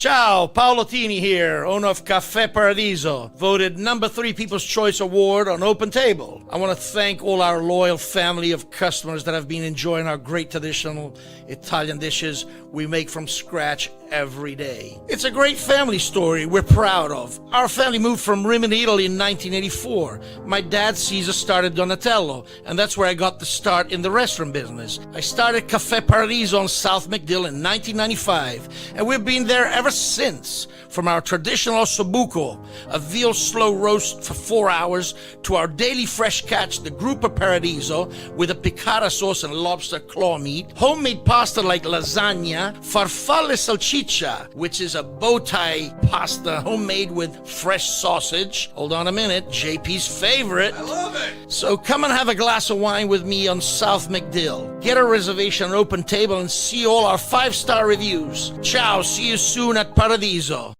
Let's go. Right now, back to the show on FanStream Sports. Breaking news. College football. So stand by for that. We're brought to you by the great folks at Onsite Construction, FL.com. If you're looking for a contractor to build new, revamp your house, do any type of renovations, commercial or residential, Onsite Construction, FL.com is the place to go. Jason Fawcett is the owner over there. Get a free consultation with him. He'll come out to your home or your business and get on the preferred client list. So if there's a hurricane or something and you need a contractor, you will be on that preferred client list. Onsite Construction, FL.com. Smart way to go. Smart way to go. All right. Did you see this with your Texas Tech hat on? College football is officially moving to a single offseason transfer portal window. The NCAA announced on Wednesday. I did not see this yesterday. I missed it. Division I Administration Committee voted to approve legislative change that eliminates the spring transfer window. Yep. They haven't decided exactly when the only window is going to be. I think it should be right after the championship game. Well, the championship game bleeds into like the second week of January now, because then because of NFL playoffs and all that good stuff, they got to do it before that. Yeah, so I saw that this was proposed, and I love it. It's great. It's going to keep players where they commit for a year, right? And it's going to give schools and programs and recruiters really, there's only one date, right, that you have to focus on to get your kids. And it's going to be in January, early January. Yeah, and I think that's great. I think that's great. That's how it needed to be. I never understood why they had to. And the players on teams still competing in the playoff will have 5 days after their final postseason game to enter the portal. Yeah, that's cool. All right, I like that. This is positive. It just keeps it's less roster switching because now teams can really focus. Okay, this is our roster. You don't have to. We got to wait till spring to see who else runs away. So yeah, I think that, and that'll bring more continuity. And more continuity equals better football. So I think all that's good.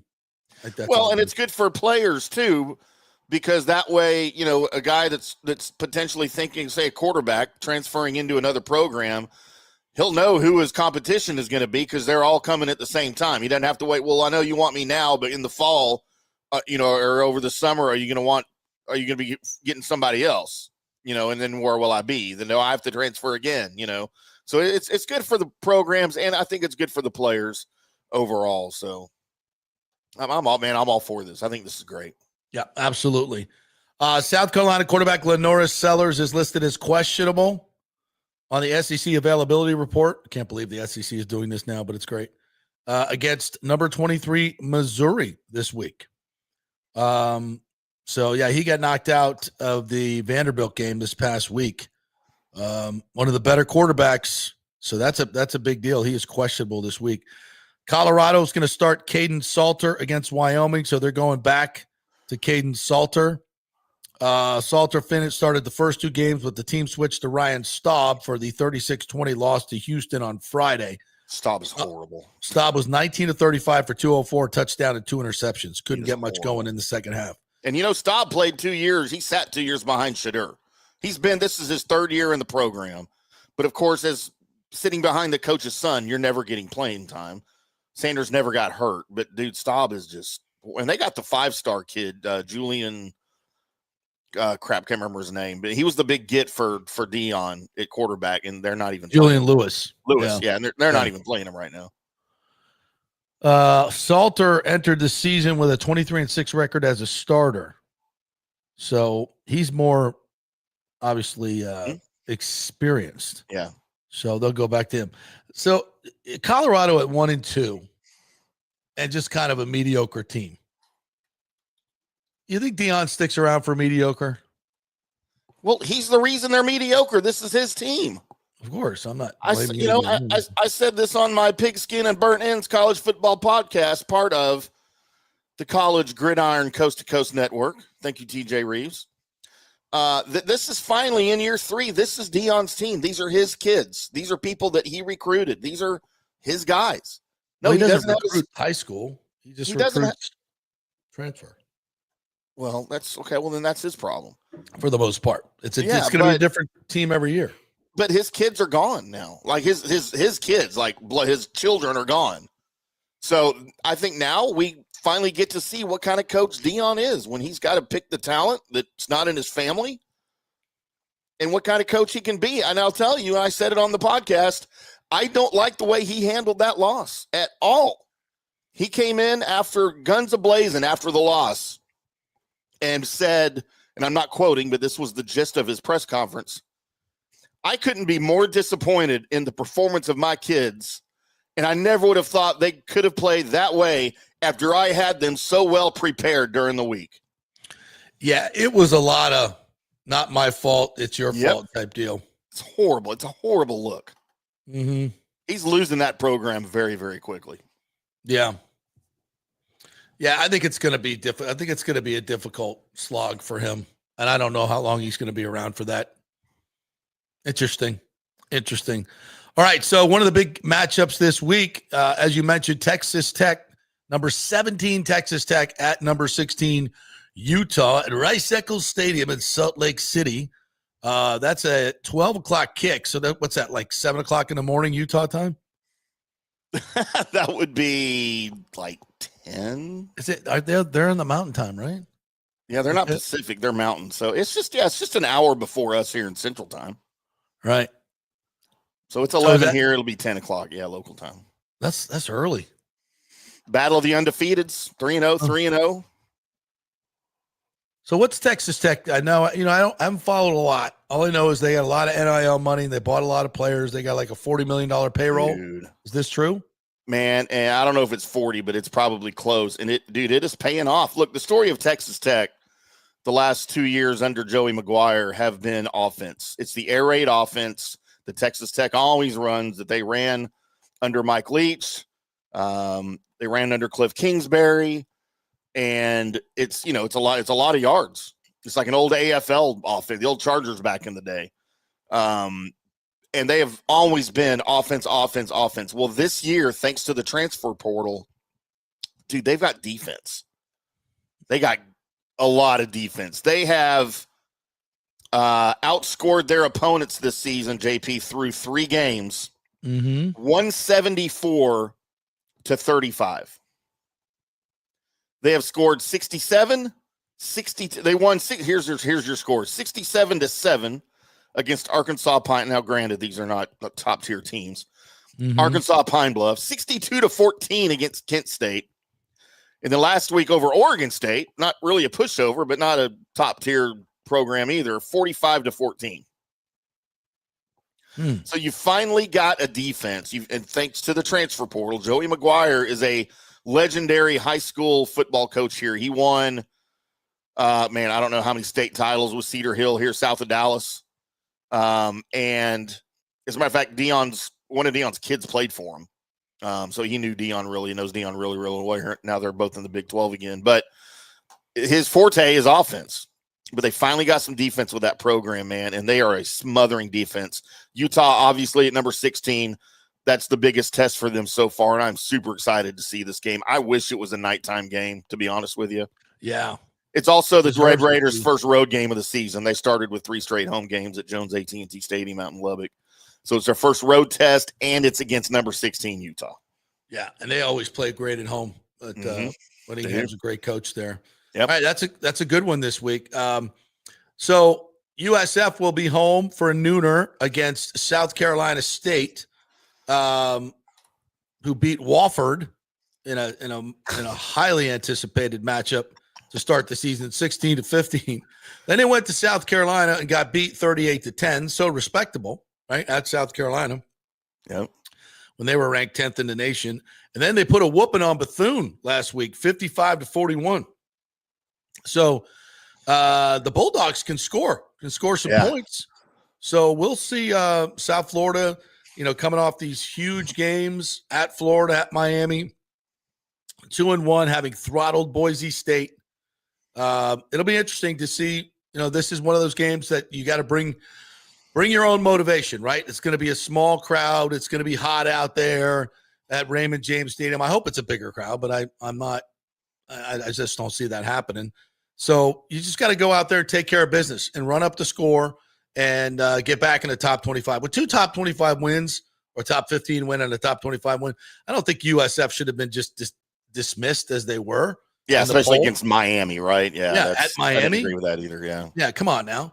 And that's a noon kickoff, right? So it's going to be hot. Yeah, that's a nooner. It's going to be super hot.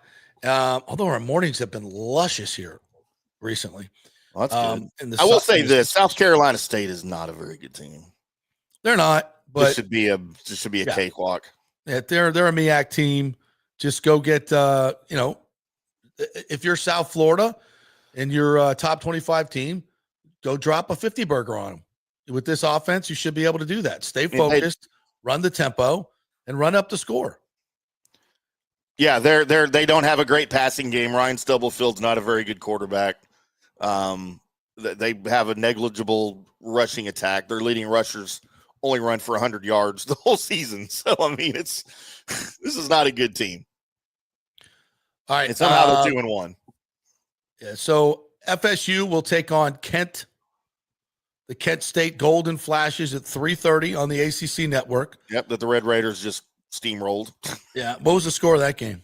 Kent State. That was the 62-14. 62-14. Okay. Yeah. They lost against Buffalo 31-28. Talking about Kent State. Lost at Texas Tech 62-14. Yep. And then beat MRMK. Who the hell is MRMK? Merrimack. Wow. Okay. 21-17. Yeah, Merrimack. There we go. So this is an ass in whooping. Massachusetts, by the way. Yeah, this should be an ass whooping. And they put 77 up against East Texas, North Texas, weak A&M State. So drop an 80 burger on these guys. And by the way, there is no more discussion about running up the score because ESPN has made their statement that it does matter how many points you score, and it is a beauty contest. Yep. So with my apologies to any of these weak sisters, they get a big paycheck and they get score run up on them. That's not our fault. That's ESPN's fault. They did this. Yep. They said that you got to have you got to be beautiful. You got to be hot. You got to put the lipstick on, plump up the lips, get the fake titties, and it's a beauty contest. So roll it up. Don't get roll it up when you get rolled. Yeah. If you get to 80, you get to 80. Just keep rolling. Unless you're New Mexico playing UCLA, then you just win the game. You take your $1.5 million. Wow. So the UCLA job is open. Deshaun Foster. Did anybody think that was a good idea with Deshaun Foster? I never thought that was a good idea. There's been this, in the world of NIL now, to raise money, you go hire a Michael Vick, a Deion Sanders, a Deshaun Foster. I mean, these big name guys, but they don't have the chops of being a college football coach and the ridiculous amount of work that takes and dedication and ass kissing. And, I just don't think it's a good fit for a lot of these guys. For some of them it is, but I don't know. I think if you're UCLA, you need to find an established coach, and please get your hands off our defensive coordinator, Tony White at FSU. Keep your hand, who is a UCLA alum. But the word is UCLA is a dumpster fire as an athletic program. They're not spending money on football. They're not spending any money on just about anything. It's a very not very interested in athletics school. So and they basically are going to be Rutgers West. So if I'm Tony White, don't take it, don't do it. Stay where you're at, a couple more years, and then have your pick of SEC jobs or Big Ten jobs or whatever you want. But that's, and by the way, hiring these big names that people recognize isn't always a great idea. I mean, Deshaun Foster, case in point. Look, I love Mike Vick. He's a friend of the show. Yeah. Norfolk State's 1-2 right now. They're not great. Eddie George is at Bowling Green. I don't know what their record is right now. I don't know how he's doing, but it's not always, they're 2-1 in the MAC. Okay, so there you go. But no, that's just, that's strictly for recruiting and for show when you hire somebody like that for the most part, right? Right. Mm-hmm. UAB at number 15, Tennessee, coming off that heartbreaking loss. Man, I thought they had that game. That was brutal. Brutal. Oregon State 0-3. The Beavers are at Oregon 3-0. They just got rolled by Tech. Yeah. That Beaver got beat up. That Beaver got pounded. I'm sorry. We couldn't resist that one. Come on. Like we're the first ones to ever do that. Come on. Right. Come on. My dad took a business trip out to Oregon. He brought me back a Oregon State Beavers t-shirt. And it had the big beaver on it. I love that thing. I wore that till it had about 18 holes in it. I love that nice thing. Is it like when you get something when you're a kid like that has markings? You got me a UCLA, so I became a big UCLA fan. Yeah, as well. Auburn is at Oklahoma in the big matchup of the weekend. One of the big matchups. 22 Auburn 3-0. How about Auburn at 3-0 at Oklahoma number 11 3-0? That's going to be an interesting contest. We got Tulane at 3-0 against Ole Miss at 3-0. It's a long time rivalry between these teams. Not an SEC rivalry, but has some great history to it. So that'll be an interesting game as well. Watch out, Ole Miss. Watch out in the Grove. Don't get too drunk. 3-0 Nebraska taking on a 21st ranked Michigan team at 3:30, and that's Michigan at Nebraska. Yeah, that'll be kind of an interesting one. Purdue is at Notre Dame. Gotta hope Notre Dame loses again. They won't lose to Purdue, but yeah. And then the big college game day will be at Florida and Miami. Tickets going to lowest price ticket for this one, $180 to get into Hard Rock for this one. It's a big one. I think it's just going to be a very, very interesting game. I think Miami's fantastic. I think, we talked about this early in the week. Fletcher, he is an absolute beast. They got 3 really good receivers. Carson Beck is, listen, Carson Beck can stand behind that gigantic offensive line and not get pressured. He with those receivers, they're going to put up points all day long. Then Miami's really, really good. But I'm going to be interested to see what happens to Miami when they get kind of smacked in the face by a very physical Gator defense. And they will, I think it's going to be interesting. Yeah. Maybe they might even somebody might spit in their face. So be careful. But wear a windshield if you're a Miami offensive lineman. Don't sleep on 6 o'clock Central, 7 o'clock Eastern kickoff on ESPN. South Carolina at number 23, Missouri. I think that's going to be a really exciting game to watch. Even if you have no Lenora Sellers may not play. No, he's not. I don't think he's playing. So it's not going to be that fun. I don't know. I still think it will be. Should Notre Dame be ranked at 0-2? Well, look at who your 2 losses to. I mean, it's kind of the same argument. Yeah. Miami and A&M. Yeah. It's tough. I mean, they're at 24, right? So, yeah. I mean, that's fair. Yeah. Yeah. Temple is 2-1 at Georgia Tech. Yeah, Tech coming off a huge win at 3-0. How about Haynes King, man? I never thought he was going to put that together. This is the Haynes King we thought we were getting in College Station before he kept getting hurt. Though, man. It's especially with college quarterbacks, man. High school for these kids is just, 7-on-7. It's playtime, right? And then it just takes a while. You come to these big schools and, the pressure is immense and, hot chicks everywhere. Well, and there's no patience. Got to be very disruptive. There's no patience with a quarterback now. If you don't show something in your first year, there's the transfer portal. Well, don't let the door hit you where the good Lord split you. Yeah. And so now Haynes King is lighting things up at Georgia Tech. Connor Weigman, who was our savior last year and the year before at A&M, kept getting hurt. He lost his job to Marcel Reed at the end of last year because he was hurt. He's now with the Houston Cougars lighting things up over there. You know, it's all circumstance too. You could be. Look at Arch, man. I don't know if Arch has anything. I honestly don't know. I told you guys a couple of years ago. I told y'all a couple of years ago, I was hearing rumblings out of Austin that they were not figuring out what was going on with Arch because he was not good. And now we're seeing it translating. And apparently they tried to keep Quinn one more year. They wanted him to come back. Maybe he's not good. And it's very possible he was adopted. Maybe he's not good. I mean, from what I saw, what I've seen in the first two games, the guys that he's missed, they're bad. Throwing motion, I mean, wide open dudes, man. Yeah. Throwing it into the dirt. Yeah. Yeah. He just does not look the part. He does not. If his name was anything else, he wouldn't even be getting a shot. Oh, absolutely. Yeah, which is weird. I mean, I wish the best for the kid, but how long do you roll with that if you're the Longhorns? The funniest thing is people like, oh, he'll be the number one pick. I'm like, what are you talking about? He hasn't done anything yet. He couldn't even start. Like, come on. No. Yeah, he still hasn't.